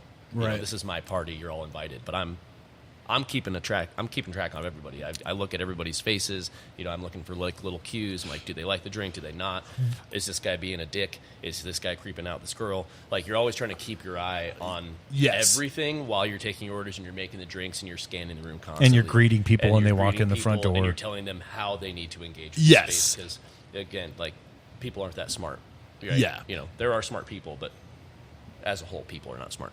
But yeah, I mean, just watching how people interact in the space, watching that, like, people that seem to have a difficult time walking into the space, like, people will just like jam up in the front of the bar, and I'm like, yo, What if I come in. told you you know, this? right? You can come in. What if I told you this back in 2011, 2010, 2009 when you were competing? Where if I were to tell you the most important thing about a bartender's skill is to be able to manage people, would you believe me back then? No, I mean, I was way more focused on just being creative and doing Yeah. cocktails. Well, it's- but that's, yeah. I mean, that's number one thing that we tell people now. It's like, especially we have a lot of younger kids that are getting into bartending, and, you know, a huge part of bartending now, you know, it's every bar has to do cocktails. Every bar has to. The game has changed, so the Yeah. expectation is cocktails now. Every bar has to have them, and like when people are like, well, I've bartended for a year, but like I know how to make these cocktails. I'm like, I literally don't care. Because like you're kind of a dick, you know. So it's like you have to be. You like job number one, primary, you know, role of a bartender is you are the host. Yes. And this is your party. 100%. And you have to make sure that people are having a good Yeah. time. You have to keep the environment friendly. You have to keep it cordial. You have to keep it respectful. And like your ability to engage with people is paramount. It's so much bigger than being able to make cocktails. And nobody should be able to pick up Yeah. on the fact You can be that a you're recipe doing it. tender, Yeah. but Which is the I real don't tricky care. part. It's like sneaky. It's magic. It's like, oh, this person's vibe really connects with this person's vibe. I'm going to make them have a conversation together. So I don't have to talk to them, so I can focus on making drinks. But you're also at the same time helping these people connect. And you're like, oh, like, aren't you into this? So and so. And like just trying to like even be like matchmaker Yeah. in that scenario, and like entice people to engage with each other. That's another huge skill set that I picked up on. That It a is, good bartender and that's can. the stuff that we saw. You know, as you went. So I understudied. I was bar backing for an older gentleman. He's probably 75 years old at the Red Lobster in Arcadia, California, right? And it was crazy because he didn't want to work night times, and so his shift was 11 till 4 every day, and it had been that way for a long, long time. And you'd think that like all the new bartenders, they would want to be on Saturday nights, like when it's rocking back there. Red Lobster was a different place back then. There weren't 7,000 of them, by the way. But he had built a clientele, a following that literally lined up outside the front door of the Red Lobster, right, at 11 a.m. for the opportunity to go in. And he held court. It was wild. He could talk sports. He could talk very gently politics. He was smart enough to, hey, this is getting a little hot over here. Let's change the subject. I learned a lot by watching how that guy operated. I was like, you know what? That is a massive skill. You're controlling a room full of people, and you have been for 20 years. Mm-hmm. It looks effortless, but you're managing this crowd that comes to see you. And sure enough, I mean, that was easily the most profitable thing. 11 till 4. Who would think that, right? Yeah. I've learned from so many different people over the years as to how the controlling the dynamic of the room and reading the room is you can teach a monkey to make cocktails. You can. Not all monkeys will make good cocktails, right? But that aspect, the social aspect, is why people go to bars. How do you train for that? Do you train or do you hire for that? You have to hire for it. You know, I mean, I think the interview process is, I don't know. We've got a kind of a weird thing now here where we've been really lucky to have been in the industry in Salt Lake for long enough. And I think that, you know, because we bartended for a long time, we're not just like the owners from the outside that don't understand it. Like half the people that we end up hiring and bringing into our bars are people that we've either trained personally or, you know, know through the industry. So it's like sometimes hiring's crazy easy Right. because I see you and then they come to us. I'm like, Yeah. well, absolutely, And I also, want you, and I see how you roll. The other things you're doing for the greater cocktail community with being active in these, what was it? You're one of the founding members of the guild. The USBG. USBG. Yeah, like United States Bartenders how many Guild. people have you recruited from those meetings? So many. I mean, Yeah. we encouraged all of our bartenders to join, and it was a huge networking opportunity. I would say, I mean, Crystal Daniels, one of the most talented people I've ever met in my entire life, is our lead bartender here. Yeah. The previous bar program she was on, she was nominated for a James Beard Award for Outstanding Bar Program. She crushes. She was my secretary at USBG Utah, right? So a lot of those networking opportunities. That's why we try to tell people, get out there, get outside of the market. We try to get outside of market. We do bar takeovers in other markets. That's one of the magics of what Doc and Ross, I call him Doc, Aaron DeFeo, in Arizona was, we did a home and away Like Little bar Rituals, takeover, Waterwich, Little yeah. Rituals. Right. We went down It was there, way they fun. came up But here. yeah, and what they did in Phoenix, I think, was genius. I think Ross was really the visionary behind that. But Yeah, for sure. there isn't a cocktail scene in Phoenix. How do I create one? Well, I'll host an annual cocktail weekend is Cocktail what they- weekend, Cocktail, yeah. Arizona Cocktail Dude, Weekends, one of it's the best, magic, man. one of the That best place is- programs in the we entire love it. country. There isn't a market. Create one. Yeah. And Yeah. I think that's so Yeah, badass. they killed it, man. and their bar scene in Phoenix is low key one of my favorite in the world. In the It's- past 5 years, Phoenix has like sneaky become like a sick little hospitality Yeah, destination. I- Their food and drink scene is it's unbelievable how right now. good it is. I hold it up to some of the best markets in the entire country, and people are like, really? I was like, oh yeah, really. I got I Matt ain't Snap joking, man. Like some of from- the best meals I've had in the past couple of years have been in Oh, Phoenix. for Yeah. sure. Matt Snap I had on the show with the Barter and Shake. He's not one of the founders, but he's I think the president now of that group. I got it to go see what they're doing with Undertow and all those. Oh yeah! Oh my yeah. gosh! Jason Asher and that crew. Yeah. They've been hugely. That was all through USBG. That's how we got to know these Yeah. guys. Jason Asher was part of the regional and national team. They've been hugely supportive of everything we've done, and their places are amazing. I Yeah. mean, like you go to Century Grand, like that is such a It's cool cool. experience. Platform 18. He David, was also a judge when we did the Beefeater 24 sure competition. was. That's He actually sure was. that trip, that Vegas trip that we did. That's when we met Doc. Yeah. Okay. So yeah, that's like how we got our intro, and like for some reason we just like buddied up to him and we became Yeah. homies. He's We're like- like- that was we like the love- crew we were hanging out with the whole time. And Little Rituals is one of the and Bitter and Twisted. Those are two of the best bars in the entire country. I mean, they're amazing. It's crazy. I never know what I'm walking into when because I do 4-6 interviews a week sometimes. So like you just kind of like drinking from a fire hose. And when they started making drinks and started like hooking like tubes up to like, I'm like, what the fuck is going on? Oh yeah, it's crazy, Like- wild band stuff. Yeah, it's Like, wild. I haven't forgotten about you, Dave. We're coming to you in a little bit. Scott, I pulled you off your train of thought to talk about that tear that we just went on. Do you remember what you were talking about? No. Okay, cool. I have no David, idea. we're coming back to you. No. So in this time in this story, where it's 2016, 2017, 2000. You opened Nohm in 2019 or no? Pretty much 2020, like right before 2020. Okay. Like, was it- We kind of Sorry. forced him. We forced him to open. him to have it. I was not ready. Our anniversary is called One Year's Eve. We're on our 8th annual One Year's Eve this it was- year. yeah. Is December 20th. That's when Waterwitch was born. That's when we opened up the doors. So he was getting ready to open the doors, and we say, "Hey, dude, just open the door." You know, he was like, "I don't know, Can I you might do push some till kind of food, January something on 5th, the whatever." 28th? So he opened up Nohm on our birthday, and we ran a co-birthday party together. Nice. That was one of our big bonding moments. Just He was so you not know, ready. like I think really he still wanted to resents do it because like the whole reason I got into this space was because of Waterwitch. Since I'm used to like Asian like hospitality culture and all that. Like when I saw Waterwitch, this small bar that I've been seeing in the Salt Lake City, I'm like, this is it. This is where I want to be. These guys know what they're doing. So I tried. I mean, What did they say? All ships rise with the tide, or something Yeah, like that? yeah. Raise the tide, and that's what happens. When you create something special, you bring in other passionate people that recognize success. Recognizes success. Passion recognizes passion. So you, at this point, what would you say? It was 2019, 2020. It was 2019, December 28th, 2019 was Yeah. the first day that you were Okay. open. yeah, when Yeah. I almost had a heart attack. So Nobody dies. I just want to pay homage to your backstory too. We've been kind of catching up with Scott and Sean, but like up to leading into you finally opening your first restaurant. Nohm was your first restaurant, right? Yes. What were the big just transformative lessons for you in that time, or things that like the struggles that you had to overcome that you can pay forward to the next generation?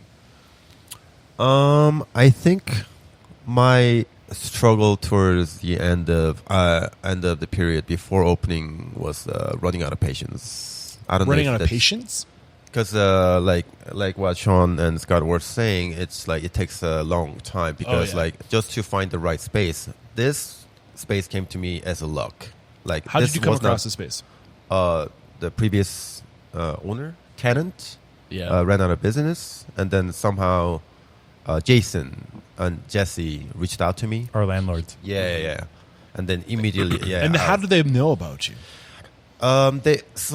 They knew one of the contractors, another developer in the city, up on the street on the 9th and 9th, and I was looking into their spot, one of their spots, but it didn't work out. But then I guess he told Jesse and Jason that there's this guy looking for a restaurant space for restaurants, so they somehow reached out to me, and then when I learned that this space was going to be open, I'm like, where am I? Like, Yeah. how is this happening? Like, it's awesome. Yeah. Before this space became available to you, were there like opportunities that you thought were going to pan out that fell through? 3 or 4 easily. Wow. Yeah. And when did that all process 4. start for you? Like, how many years elapsed in this 3 or 4 attempts? Just to find the right space started at least 2 years ahead, if not more. And then 1 or 2 spaces, I spent like thousands of dollars just for the like lawyer fee and the architect fee, like service fees, and then like it just falls through if we don't get to sign up.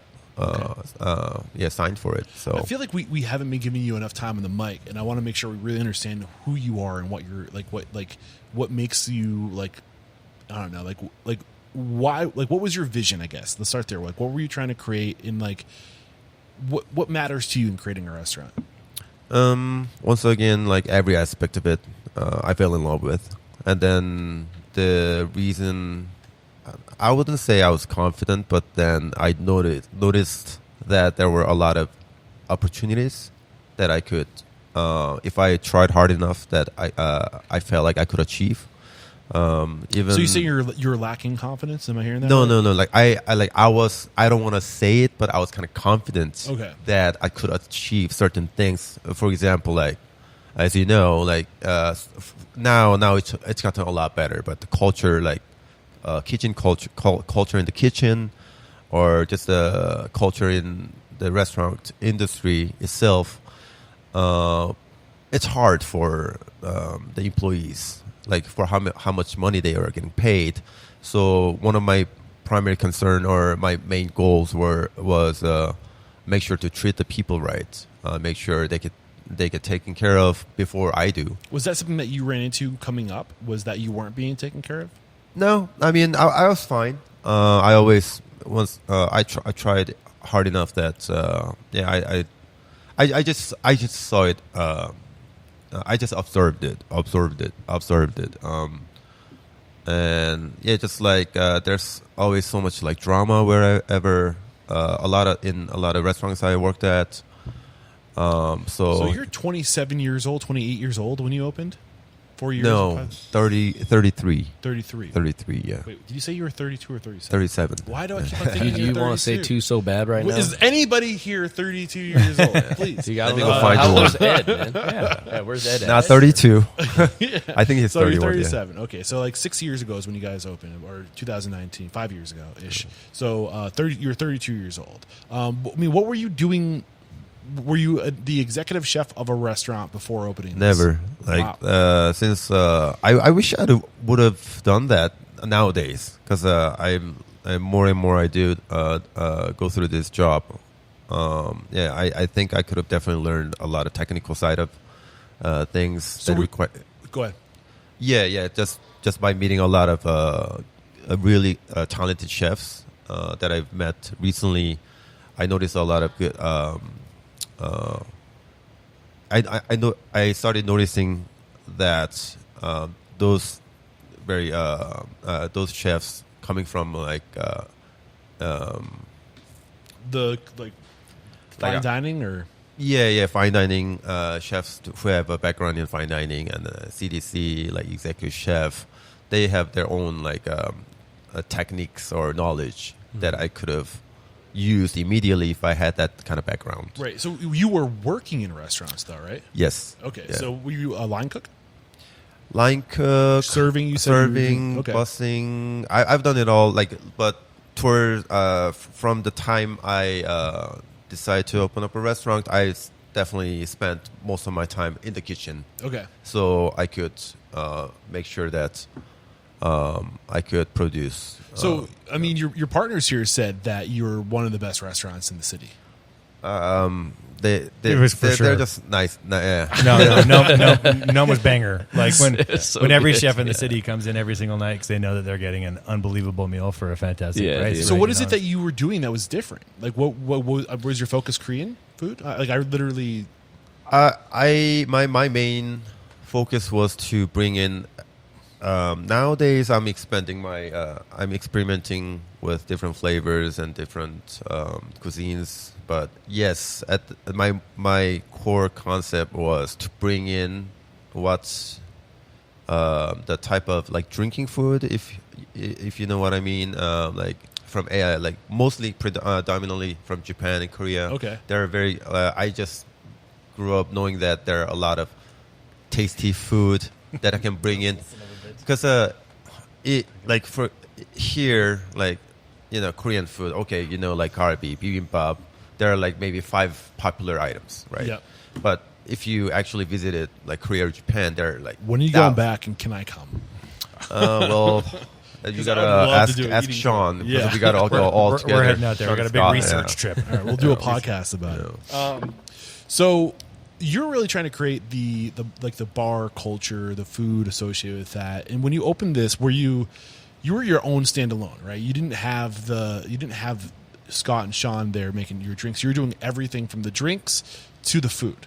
Drinks. We didn't have a cocktail program or anything. We had a restaurant license, anyways. So I focused mostly on bringing in decent bottles of sake. Okay. Because that's what the food could be paired better with, anyways. So yeah, a few bottles of wine, mostly sake, and then kept trying to. It's like- There are 2 flies I- that yeah, are I mean- so aggressive. And wait, did you kill one? I thought I did, but he must have escaped. Sorry about that. Whenever there's weird things happening, I just like to address the weirdness. Right, because it's It's like, dude, But we this open is up our doors on the relentless. patio at Yeah. night, and so like, all restaurant owners know that flies have a mind of their own. Yeah, you can have they the most immaculate restaurant. If there's a crack in a window, the flies will Oh, find they're a way. coming, man. Yeah. So what were your biggest challenges in like early 2020? I mean, obviously, like the pandemic, right? I don't like to spend a lot of time talking about the pandemic because we all went through that. We all knew how that panned out. So let's go to like 2021, 2022, when things start to like, you didn't get a fair shot out of the gates. You can't look at your beginning and say like that's normal, right? When the first year you opened, you had a pandemic. So 90 days into it. 90 days into it, right? So did you like? I mean, you must have not really seen what the fruits of your labor were going to be until after like late 2022. Is that safe to say? Even during that time, we are going through. At least I was going through some because that pandemic affected the labor structure, the labor market as well. I don't know if I don't think bars were affected by it. Maybe not as much, but there was a time like I just couldn't.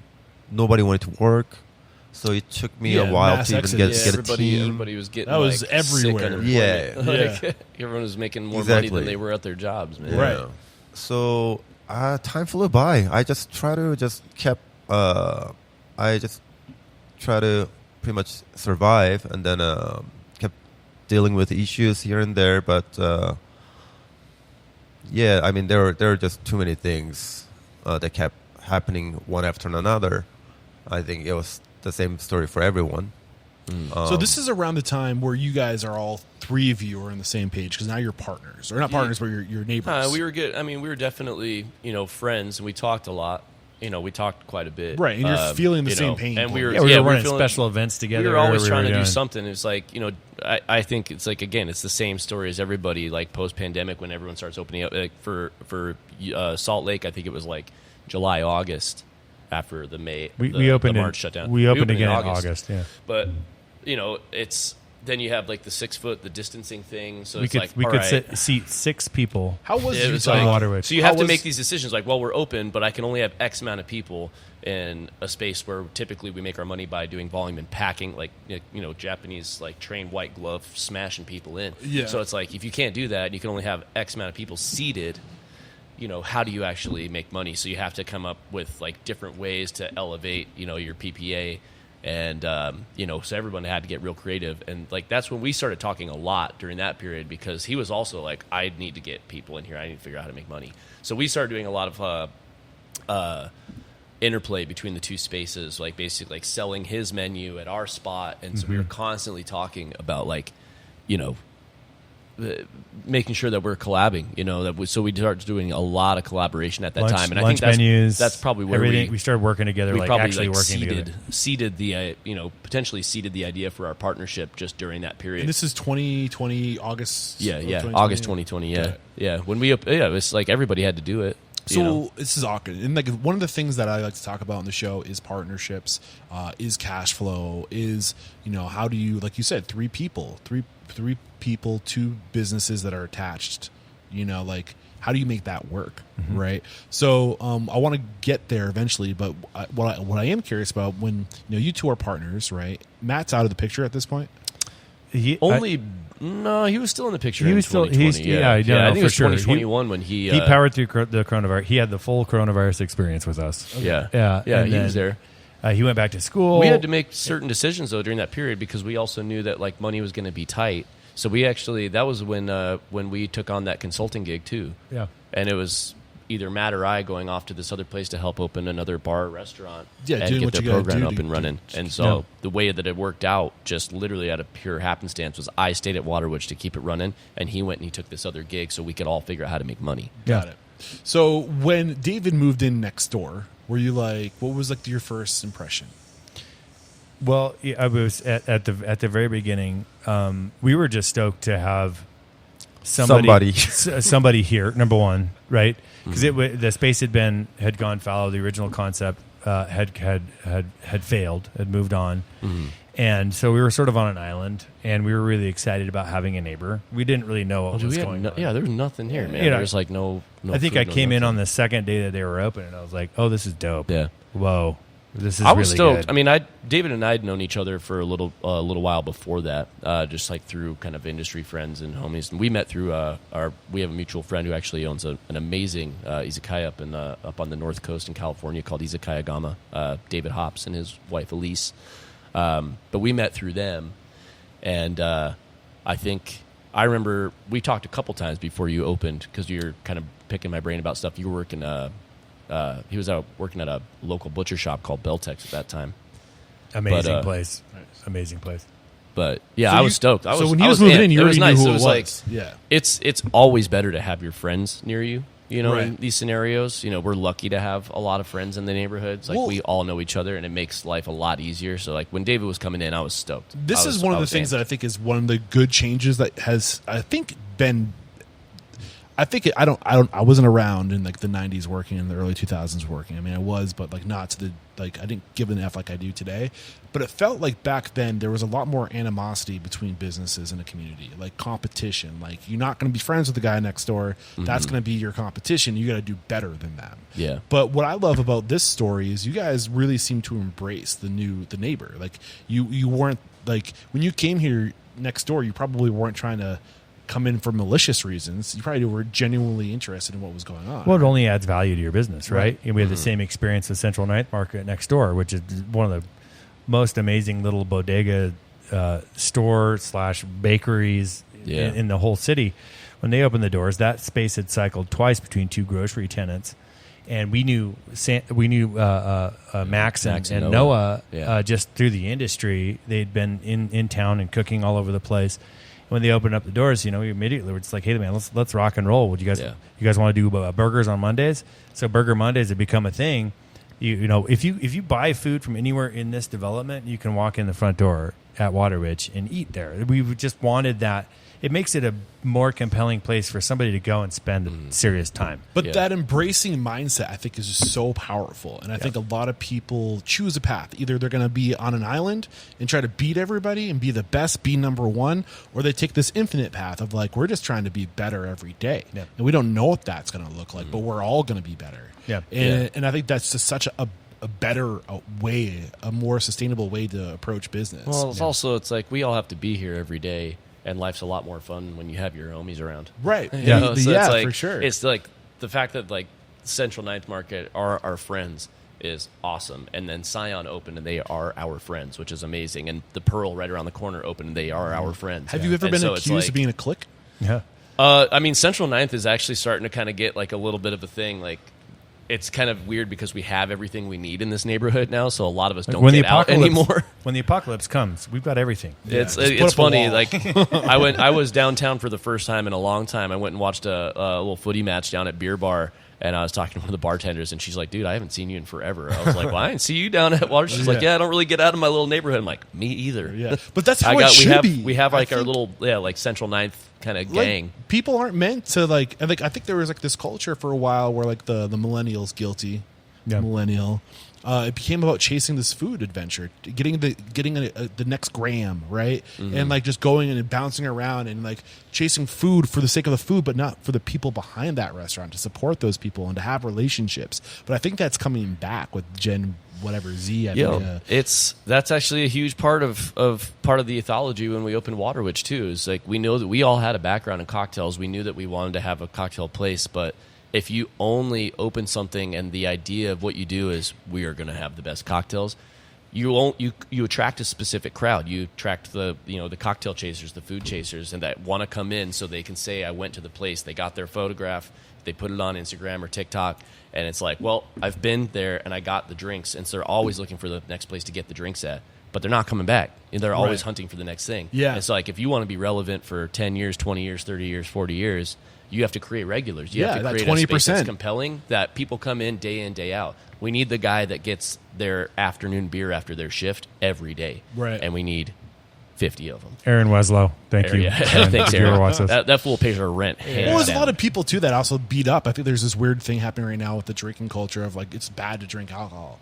Or it's just like, it's also something that we've been doing as long as we've been people. We don't talk about the good side of alcohol enough, in my opinion. Right. I mean, it's the great social lubricant. It's how this country was founded, for real. In pubs, but over beer. But also, I mean, the fact of the matter is I think that there's a huge push towards. I have nothing but respect for people that decide to abstain. And a lot of it is for health reasons. There's a lot of people that have gone sober because they had issues. And like for us, very specifically, we have a lot of friends that come in and it's like, hey, I'm bringing a friend in town. Like, do you have NA options? I'm like, absolutely yes. Yeah. Because again, bars should just be more. They're more than just having the drinks at a place. But they're people. there to go and hang out with your buddies. Like it's you a should public know and house. feel comfortable It is. coming in and know that your friends are there. Yeah. So I mean, 100%. And I just think, I don't know, like alcohol is an important way to bring people together. And yes, Absolutely. did we go over some, like, I mean, there's a really great book out there called America Walks Into a Bar. And then another book is called How We Sipped, Stumbled, and, danced our way into society, which really breaks down like an anthropological approach to like alcohol over time. But they make some really great arguments as to like, where would we be without alcohol as a society? So I don't need to go further into that. What I do need to go further into, what I really want to get into, is more modern day. So like we're sitting in Bar Nohm right now. This has only been a thing for about a year, right? And the current status of partnership. So like the evolution, I guess. So if you guys opened in 2017, right? You evolved to a point, like the goal was always to own multiple concepts, multiple units. In terms of like business evolution, like, what were the biggest like points of evolution that we might have skipped over from like 2017 to 2023 when you guys joined forces?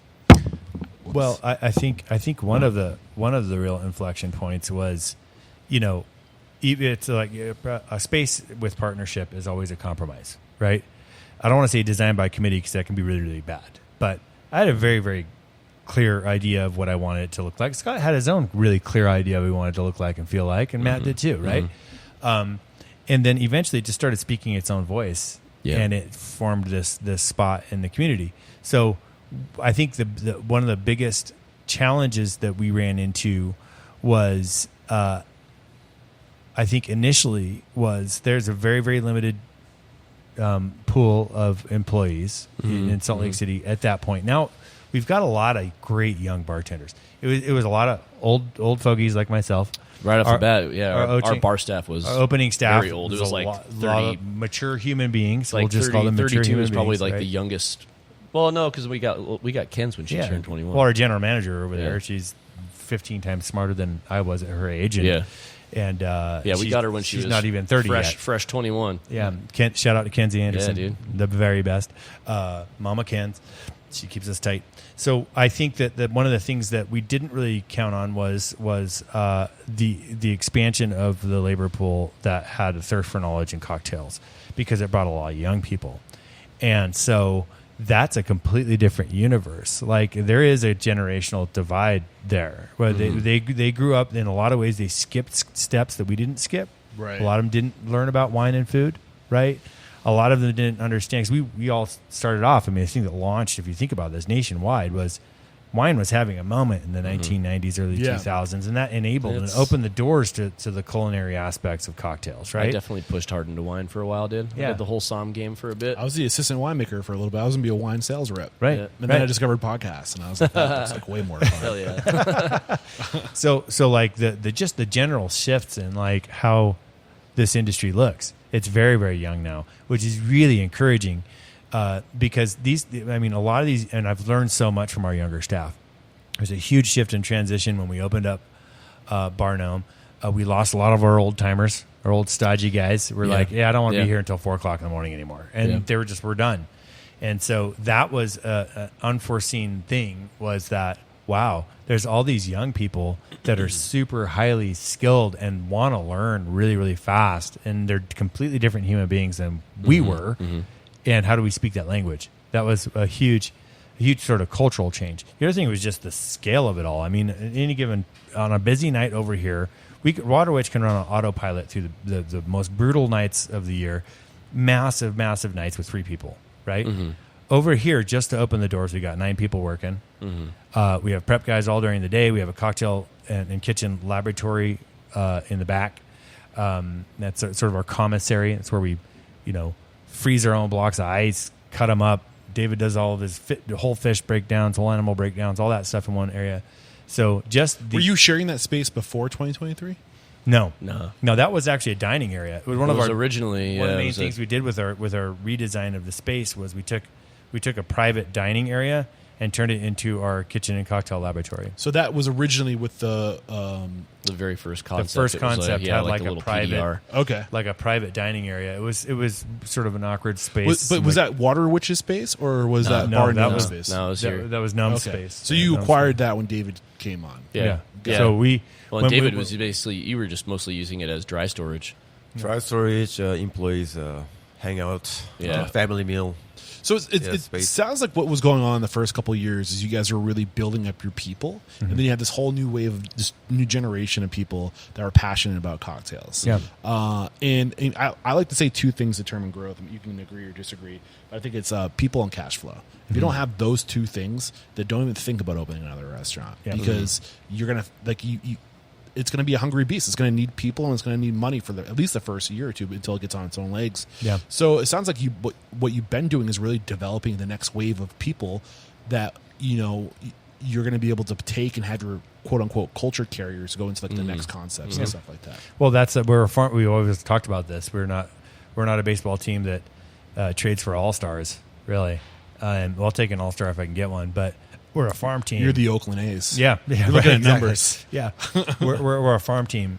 So basically, we love to develop our internal talent. We tell them, like, listen, if this is going to be your world, it doesn't have to be. Number one, this might be transitory for you. That's fine. We need those people too. Yep. Like you might be studying for the LSATs or something like that, and you've got bigger plans for the world. That's fine. We've got a home for you. But if you want to make this a lifestyle and you want to make this your universe, who knows? Maybe we'll open a bar for you. Right. You know, there's a vertical ascendancy that's available here. Know that there's growth potential here, but we're not going to just hand you the keys to a bar because you say you want it. Right. You got to prove that you're like us, that you have our same values, our culture, and you can handle it. Yeah. So, I guess in terms of like where are you today? You have we've identified that you have Water Witch and you have Bar Nohm conjoined by a portal in the middle, a big door, and you're opening your third location. But in terms of like tech stack, systems, processes, how has your business internally transformed? We're still figuring that out. It's very much a work in progress. I may be lying if I didn't say that. Well, so we just onboarded what we hope is our forever home for our bookkeeping and accounting team. It's all integrated under one roof. It's a group called Small Batch Standard, whose background is primarily in breweries. But we really like their systems. It's a one-stop shop, so we don't go shopping around. There's nothing lost in translation between the accounting side and bookkeeping side. So this is an accounting firm that does your bookkeeping and your like taxes and accounting. Yep. Are they using software? Yeah. It's all software based. So basically, we use Toast, like a lot of people do, as our POS system. We use an API called Shogo that feeds all of our journal entries into QuickBooks. Right. We use QuickBooks. It does the trick. It can be as complex as you want it to be or as simple as you want it to be. It integrates with most POS systems. Yeah, most POS systems. That integrates with our labor through ADP. All the journal entries come in clean. And so I think our systems, one of our main weaknesses is on the HR side because we don't have, right now, especially with just the massive black hole that you're shoveling money into to open up a restaurant or a bar, we don't have the budget to have a full-time HR person. It's something that we're building the framework of so that we can actually have that. So right now that falls upon management and ownership, which is a huge time suck, right? Not very efficient. But once you get 3-4 locations, all of a sudden you've got hopefully if you've done your job right, you've got enough revenues to actually create that salary spot. To create that spot in your organization from a resource perspective to be able to execute those things. Yeah. So Toast, you said that there's an API that you're using to integrate QuickBooks with your Toast. What was that again? It's called Shogo. Shogo, and it's just basically. I'm surprised Toast hasn't taken them over. Actually, it just pushes and pulls data. Is that what's going on? It pulls all your data and it drops it in. You just map it into QuickBooks, so it drops in all of your tax liabilities, all your different categories, all of your credit card receipts. Everything gets categorized automatically. We get a little bit of review. Sometimes there are some data issues. You clean it up, but that's not a manual process. You have ADP, which is aren't they HR? That's our payroll. They do have an HR platform. They've been shopping us on, but we're too small for that. So what under the ADP umbrella do you get? It's payroll. Yeah. So basically, it's payroll, quarterly reporting. Got it.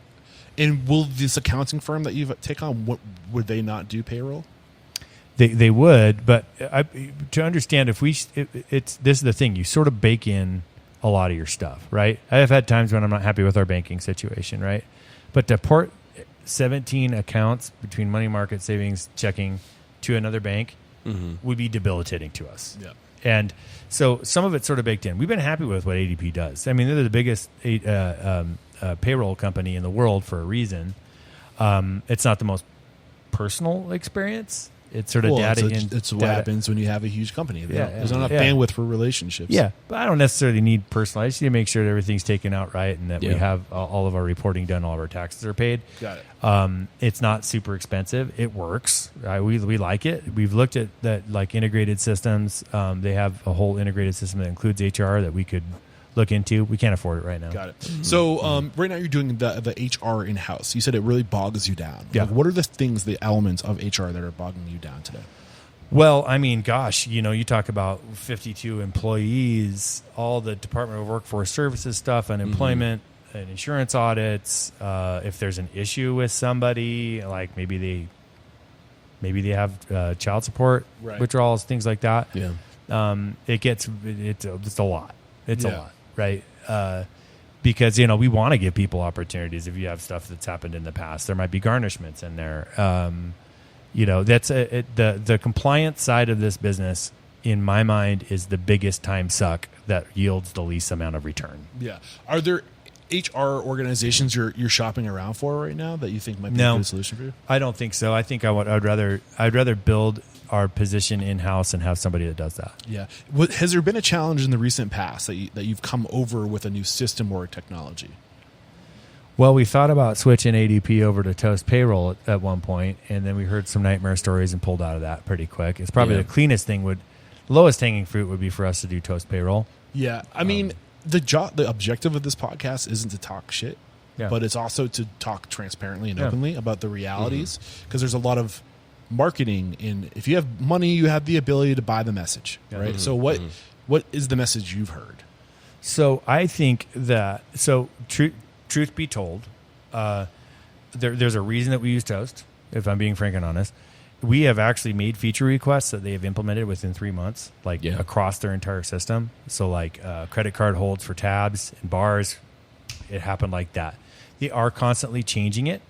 It's become more commoditized and less personable over the years. Yeah. But at the same time, it's a slick system, and it's the number one recommended POS on the show. There's a great solution. Don't get me wrong. In my world, there's just not another solution. I think they're the only game in town right now that sort of makes sense with what you want to do. Mobile terminals, all of the different KDS systems, kitchen display systems for order checkdowns. Use KDS on our lead cocktail well and in the kitchen. It works, right? Mm-hmm.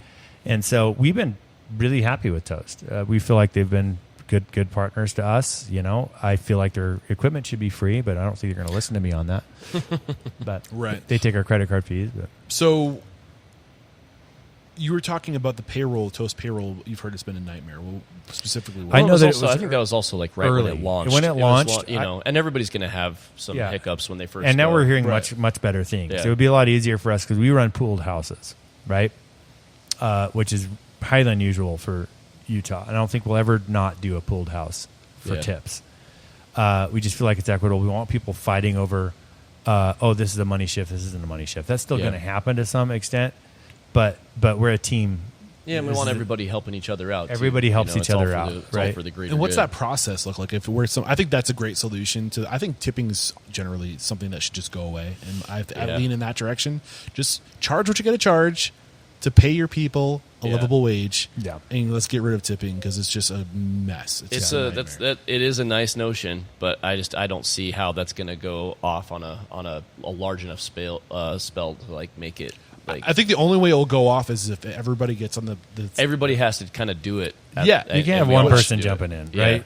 And it's been a tough thing for a lot of people. And I also, but I think you're not wrong though, man. It's it's an antiquated system. Tipping's been sullied by the kiosks everywhere you go that have tips for shit before you've received service. Number one, right? Why I'm supposed to tip after result of service, and number two, why do I have a tip prompt at a freaking auto parts store? What is happening here? It's gotten out of control. For sure. It used to be a measurement of your service. It would just take everybody getting together and saying, we all agree this is stupid, right? Yeah. And then everybody taking action the next day to say, we're going to start charging 20% across the board to pay our people. Yeah, and there's definitely are places that are doing it. They get a little kickback, but then they are successful in that realm. But it's especially in bars, there's just something. Well, I think it's mostly the employees that will walk away from that situation because they a lot of people want that cash in their pocket. Dynamism. You might have a night somebody kicks out 35%, 40%. It's ingrained into our culture in a weird way, and I think it's baked in. I'm open to an awareness that we should get away from tips, but for me, it's not there yet. Right. Right. So post-pandemic. Did the pandemic force you guys to change anything in terms of operations? Yeah, we turned into a cocktail restaurant with David's help, basically. Yeah. So you went from cocktails only. We had 8 seats. When we opened with the social distancing requirements, Waterwitch had 8 seats. I think we could do 12 total. It was 8, and then it increased it to 12. I remember specifically the 8 seats. Yeah, because we had the 2 tables that we could seat. Yeah. And then we and had then like they 2 loosened people it at up the for bar. people could. Anyway, long story short, we had to do something. We Lots had of to tape measures. It was really, really competitive. You hate to even talk about that, but like, it was a very limited amount of people that were going into restaurants and bars at that point. So you had to make it more interesting in some fashion. So our idea was, well, you're going to come in, you're going to have a whole experience. We got way more involved in our cocktail construction, and I think in a good way. It's sort of informed a lot of our processes, zero waste processes. That was really the first time we ever had full, like an actual cocktail menu. We never actually did a menu before that. We were 100% menu free. Wow. It was all wild cards for the first 4 years.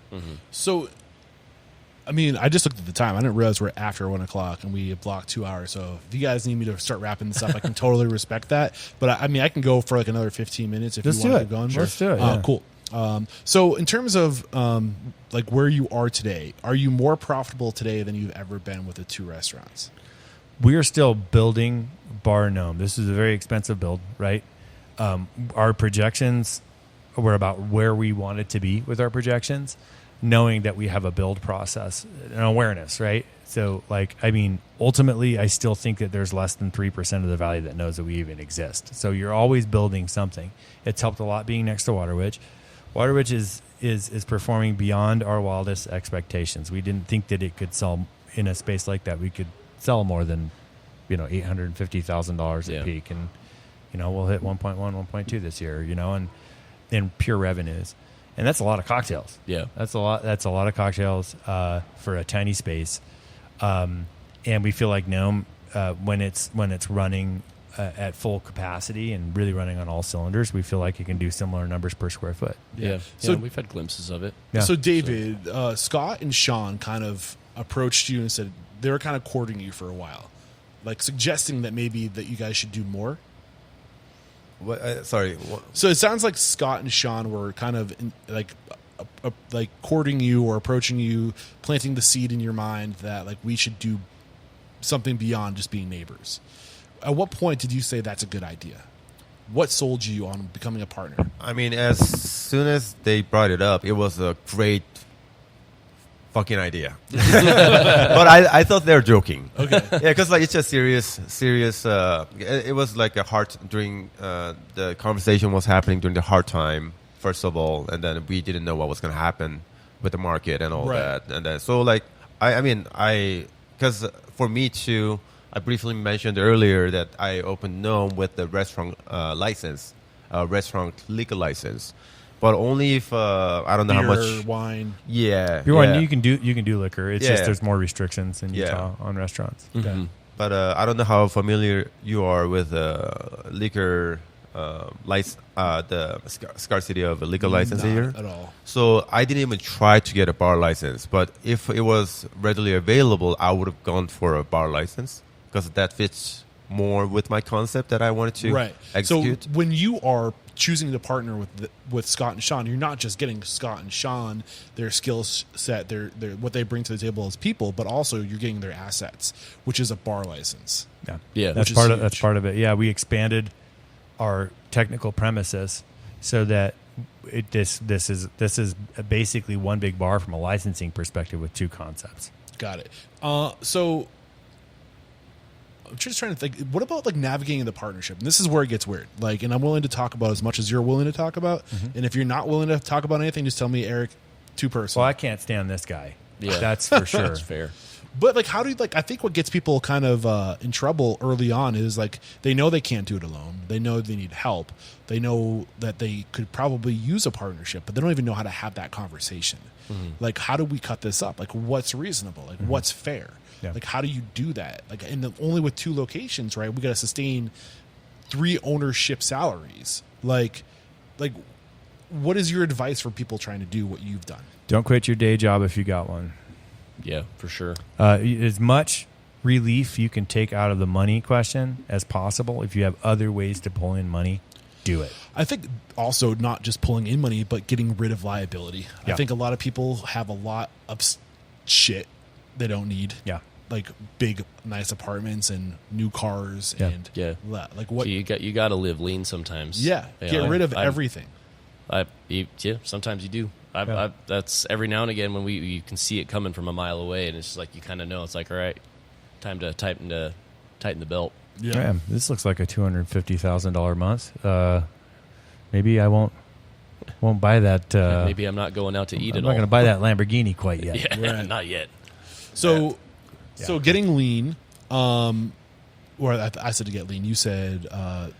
So I think honestly, and I don't know if this is something that's even available to other people, but like, so being careful about how you're allocating. So like, for example, Scotty mentioned, he's. I mean, David is working. He's the head chef here. I mean, he works harder than anybody I've ever met my entire life. Scotty and Matt. There's Matt Full right there. Hey, we've been talking about you. I don't have okay. a fifth mic. There's no fifth mic, but so those guys were bartending, and they were also the general managers. They split a general manager fee. Just being really smart about how you allocate these things, and then grow organically if at all possible. Although we made a very unorganic decision 2 years ago to go. We feel like there's an opportunity in Salt Lake to do what we wanted to do in a couple different neighborhoods and get our foot in before the national people show up. Yeah, I mean it's starting to happen. Yeah. So we just got an NHL team. We just got the Olympics again. We're about to get MLB. The amount of investment in Salt Lake is unbelievable, right? It's crazy. It's happening. And it's just only driving matter of around, I'm like, what the hell? Between Yeah. Park City, Mid City, Harper. Is that what's down there? Heber? Heber, Oh, Heber, Heber, and Midway. Yeah, it's and just going off. Riding my bike around, I'm like, holy shit! There's like so much like just condo developments after yeah, condo nonstop. it's developments. unbelievable. There's tons of opportunity, and Yeah. I think most of the opportunity in the country is in markets like I'd call it like second tier or third tier markets where like there's just room for growth. Yeah. So you're seeing that this growth is happening and you're trying to get ahead of it before the buku bucks comes in and buys up all the real estate. Yeah, and also, I mean, I want to be able to, at some point, it'd be great to be able to travel the world while my hips still work. Right. So I was just like, yeah, let's grind. I turned to Scotty and I said, you want to grind for the next couple of years? And he's like, hell yeah. I was like, cool, I've got the energy. Let's go. Yeah. So back to like the idea of partnership, like how do you guys set that up in a way where like everybody gets all in, everyone's on board, they know that it's going to be a sacrifice. Like how do you approach that? Well, I think our theory, it took some shaping and figuring out. Yeah, for sure. Just For sure. like, how do you equitably divide up a small pie like a tiny bar, right? And I think it's really important. It all depends upon the structure and availability of capital, right? For me, I am the most patient capital partner I think that a lot of people would find, but I'm also a limited capital partner. I don't have all the money in Right. the world. I'm not big deep pockets guy. But I took myself out of the sort of the distribution flow for the first couple of years and worked my day job. Yeah. And that we talked about, continuing whatever. I think There's a cash fight flow going on your microphone right now. Get them while they're Oh busy. no! Are they I actually fucking? think they're fucking. Damn those it, flies there's gonna are be fucking. more flies. Yeah, they're fucking. Yeah, more flies. But I mean, I think that goes back to what I was saying before. Is the externalities always happen. Everybody has their stuff. The more you can limit external financial pressures, that's the thing a lot of people don't talk about. It's a good thing, right? And so we sat down and hammered it out. It's like, hey, listen, we're all sort of operating this thing. Let's do a three-way split on the ops side, and then on the equity side. Yeah. We'll I think a huge part of it too is just making sure that everybody's okay with having what a lot of people would deem as uncomfortable conversations. They don't have to be uncomfortable. You have to be very like through the front door with like your expectations, your needs, what's going on in your life. Transparency. Get it out there. Lay it out. That's a huge thing. Like with Sean and I, like a lot of times, just again, there's enough going on with trying to open two places, having two places. And so a lot of the week we don't really see each other, but we try to make sure that like once a week we sit down at the end of the week, we grab a beer and we talk about what's going on in the universe. Communication's and we have huge. to, if we don't stay on that level together, that's where things start to fall apart. I am curious, being very forward in the craftsmanship, the talent, the technique, you guys are very much barmen, right? Has your approach to bartending changed to be more profitable over time, to focus on the realities? Oh, for sure. Yeah. Efficiencies. We cost all of our stuff out. We know exactly what everything costs. Yeah. How are you doing that? Are you using any tools to do that, or just We have a basic. Spreadsheets and We make sure that our math. cocktails are priced correctly. We have one thing that we didn't do at the beginning was pricing the cost of actually doing business, right?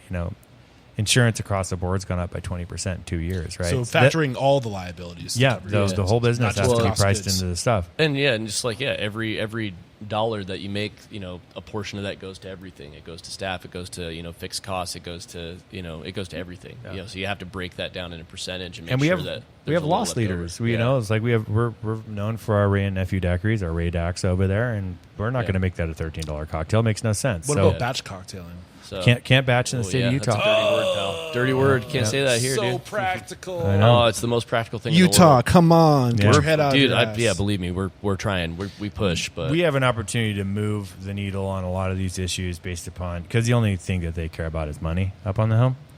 And so if they want the major investment, they need to make changes. And so we're super engaged on the Hill and the legislature to try to get a lot of these things changed. It's the only thing that's, I'm very middle of the road politically. Like I see the pros and cons to both sides. But I lean in the direction of, look, I understand we need systems, processes, procedures. I get that. We need regulation. But the issue with regulation is that they're rigid. And we live in a dynamic world that's constantly changing. Yeah. Values are changing, beliefs are changing, like the world we live in is literally changing. So when you over-regulate, the regulations don't change with the time. Yeah. And it just holds people back from being able to be fiscally responsible. Yeah, and it's a really loaded thing in the state of Utah. We've had just so many different regimes of laws. It just creates mass confusion. Yeah. And it confuses the public, and most of it doesn't achieve its stated goal. At what point can you just take the whiteboard and just go, okay, let's just clean this up. Like, let's erase this and write something new. So there is no law. But like, how hard would that be? Just to drop the hammer. It's going to be really, really hard. Really, really hard. But at the same time, if they want nice things, because they'll suspend liquor laws for the Olympics, right? Because they know they just have to, right? There's no way you can police that. Yeah. Well, and also, we just, unfortunately for our friends in Arizona, we just stole their NHL team, the Coyotes. RIP. But I'm really stoked to have that. But they're creating an entertainment district downtown. They're trying to get an MLB team, a huge MLB campus in the west side of Salt Lake City. Yeah. But many of the things that create those revenues are straight up illegal now. So they know that to be able to tap all these newfound resources, that they have to change things. And this is probably our biggest opportunity in the history of the state. To get those changes, so it's going to be. And you have to have a voice to help guide them in the right direction too. Because we have a super engaged mayor. I want to shout out Mayor Erin Mendenhall is doing a great job of lobbying. She's actually active up at the legislature instead of acting like we're Chicago and too cool for school. So we have some great business partners. I mean, Utah, weirdly enough, with all of our restrictions, it's got a big backbone in booze companies. Constellation Brands, which owns High West, is the biggest owner of wine labels in the world. Their second headquarters are in Park City. Jean-Paul DeJoria, who founded Patron, owns half of Main Street in Park City. The biggest Costco in the nation is in Salt Lake City. So there's enough of a corporate push to get that done, and we're going to try to change some laws. Yeah. So, okay, we're at the point of the conversation where we're basically talking about the future, like what needs to change. So what is that message if you want to distill it? Like we've talked about, your past, how you got to where you are, what you've learned, what you pay forward, where you are today. What, if anything, if we're going to move forward more intentionally, if we're going to change the industry, what needs to change? David? Sorry, I was thinking. No, I sorry. I was literally thinking, how does Sean know about all this? I was processing in my head. I'm like, that's why he's your partner. Yeah. Can you start? It's mostly just verbal diarrhea. Is just words into the air. So what was your exact question again? Is basically, how do we move forward? Like, what's broken with the industry, if anything? Some people would argue that the industry is not broken, so that's an answer too. How do we go forward to make the industry better? I mean, I totally agree with. I would love to start with the tipping system. Yeah. Mm-hmm. But besides that, I'm kind of whenever, I go by the improvement. So I feel like compared to 10 or 15 years ago, it's to me the culture has been improving. You can agree or disagree, but I have huge love for the younger people, the way they are.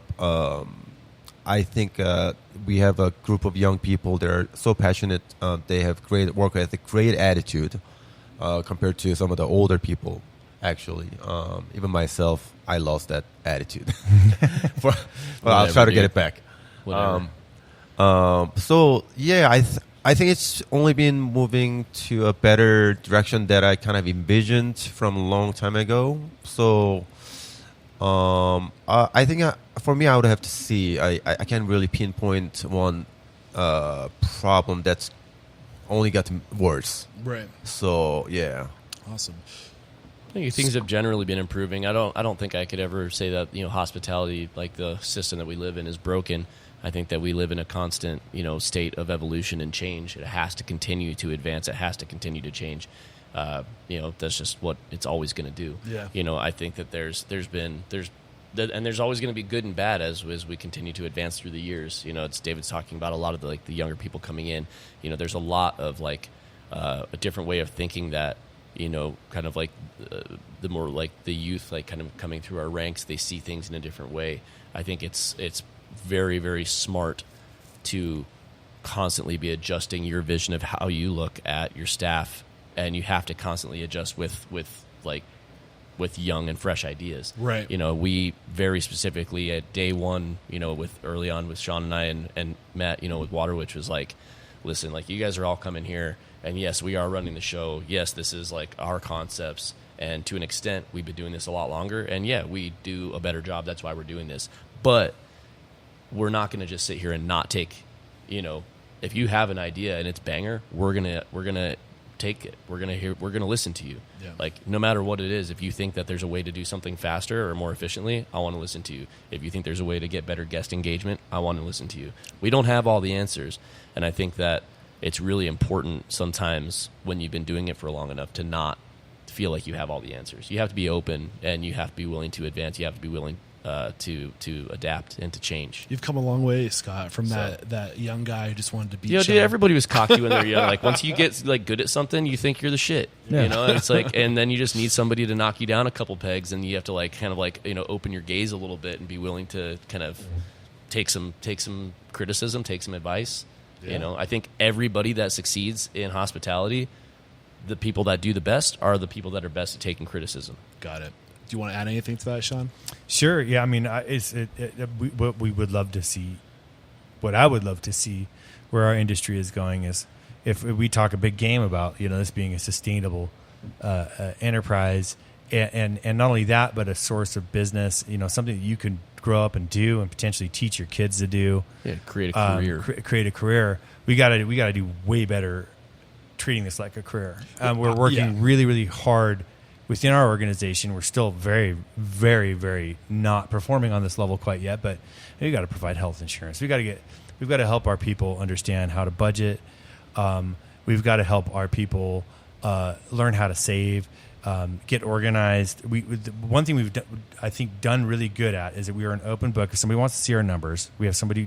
Actually, we've asked to operate our businesses. They can look at our numbers. Yeah, and this is one of the reasons why I'm so excited about the restaurant industry. I literally think the mission is to change the world by inspiring and empowering the restaurant industry. But I do think that it's going to happen regardless of whether this podcast was here to serve that mission. It's happening. The restaurant industry is going to change the world. We are raising the bar on how we operate. So when you come out of high school, or if you're even in high school, or you're out of college and you're getting a job in the restaurant industry, your expectations of future work experiences are going to be so high. Right. And I think also beyond that, food for the longest time and to this day is literally a commodity, which is crazy because food is also at one point alive. Life, we're saying life is a commodity. Right. And when you look at the direction we're going and how we're learning about the future and sustainability and all these things, the restaurant industry, the food industry is so closely tied to solving all those problems. And once people open their eyes and they start realizing if I'm more intentional about what I put into my body, where I choose to spend my time, who to give my money to, things start to get better. And if we can educate the consumer about that type of shit, there's just going to be, I think, not to mention the exodus with AI taking over the jobs that were created when we were no longer hunter-gatherers, the more creative, systematic jobs. I don't know. I just think the restaurant industry is going to be sitting pretty, waiting for all these people to come this way to be at the focal point of change. Yeah. So sure. it's exciting times. This has been a lot of fun, guys. A couple questions I asked to wrap up every interview.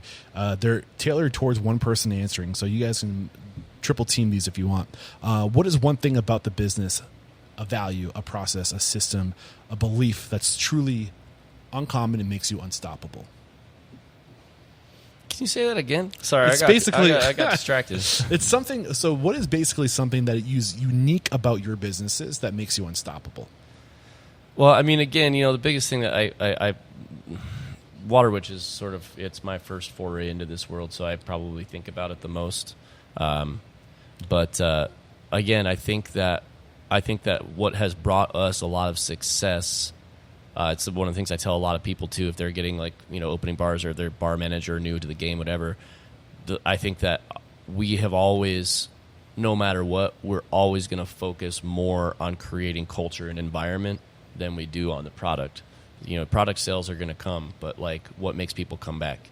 You're always going to, if you focus more on making sure that people are having a good time and they feel like they belong, they feel respected, they feel safe in a space, that's always going to bring you continued success. Yeah. Can you guys get behind that? Yeah, for sure. All right, cool. Next question. The mission statement is to change the world through inspiring, empowering, and transforming the industry. How have you all each personally transformed in the years you've been doing this? How are you a better man today than you were when you got started? Scott. Oh, dude, I don't know if I am a better man. Well, I think we've already identified. No, I mean, the fact of the matter is I've grown a ton. I absolutely have. I think I've become a little bit more world weary through the years. I don't think I'm nearly as happy go lucky as I used to be when I had a little less responsibility. But I think I've grown a lot in the realm of just responsibility to myself, responsibility to the community, responsibility to guests, to other people. Yeah. And I often view myself as a reflection of how people see me in the community. I think that's one thing I really want to make sure it comes out of this podcast is if you open a restaurant or a bar tomorrow, you have a gigantic responsibility to the people that you're responsible. You're literally responsible for these people. Well, I mean, you literally just created the biggest mirror, reflection of yourself. Right. Everybody is going to have something to say about your space, and sometimes it can feel really personal. Right. If somebody doesn't like your bar, it's like they just said your baby was ugly. Exactly. And they just attacked me personally. Right. So you grow a thicker skin. And I think a lot of people in hospitality, their skin's thick already, right. But it grows a little when you own it because it's a reflection of you. It's an extension of who you are. But yeah, I think my growth trajectory is literally, I think I've just become a much more responsible adult in every respect, and a lot of it I think is more responsible to other people in the community. Sean, same question. Yeah, so I had no idea that I would enjoy the business aspect so much. And so forcing myself to grow in ways, it's been a massive, massive learning experience. Super humbling to understand that you literally know nothing. Mm-hmm. That moment's really, really important. Yeah. It's frustrating, too, when you realize, the more you learn, the more you realize you don't know anything. And so you're like, oh, why am I even trying to learn? Yeah, and it makes me open to so many new experiences. Like I said, I never thought that I would be involved in anywhere close to what David's culinary universe is, right? And it just has been one of the funnest things for me is just to say, oh, I don't know anything about this. This is really interesting to me, and digging into another culture. And that's ultimately what we do here, right? These are the mishmash of cultures, but we the ability to learn and grow, and maybe that's my unstoppable characteristic is just understand I don't know anything. Adaptability. David, same question, man. How have you personally grown since being in the industry? How are you a better man today than you were when you got started? So that's a very good question because I'm going through a lot right now. And then I'm at that point of grow again. But I totally agree with, not agree, but what Scott said earlier, I don't think I'm a better man right now. I feel like a worse, worse person. But lately I've been trying to kind of face myself and then really embrace myself on some of the things, some of the traits I've had in my past. Simple thing as like, because the answer is there. Like if you want to get something done, and then if you want to be great and better, you just have to go for it. Just try something. Yeah, just start. But my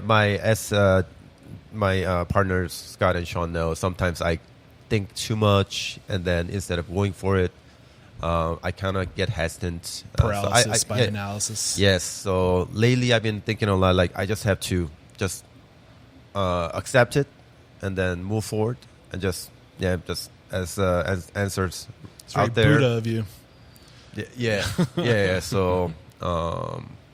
I love it, man. Yeah, just like realizing and then learning about myself more and more, and then obviously like the more you learn, you get confused, and then like especially now, I think the beauty of this or your life, I feel like as long as you try, you keep meeting like people with better skills, better knowledge, better brain. It's just that being surrounded by all these talented people, smarter people, you just like can't stop learning, can't stop, like it just, the window opens up wider and wider, and then I think that's what's fun, also at the same time kind of hard. I mean, just to try to summarize, I think just for you, just showing up, doing the thing, trusting, not overanalyzing, and realizing that you can go further together, so opening yourself up to more people, so you don't have to be alone. Yep. I love it. Awesome stuff, guys. Thank you so much for thank taking you, the time. man. You Thank guys have you. been a lot I of fun. appreciate the opportunity. Yeah, what a cool podcast. Oh, Holy thank cow, you, I'm gonna man. start going through the whole archive, Please see what I do. can glean. Please do. It's a lot of fun. I can't do what I do without men like you and women helping support by sharing their story and their knowledge and their mentorship. So this is where I'll say there is no questioning. You are unstoppable. Damn. Wow. Cheers. I'll take it. Thanks. I needed that today.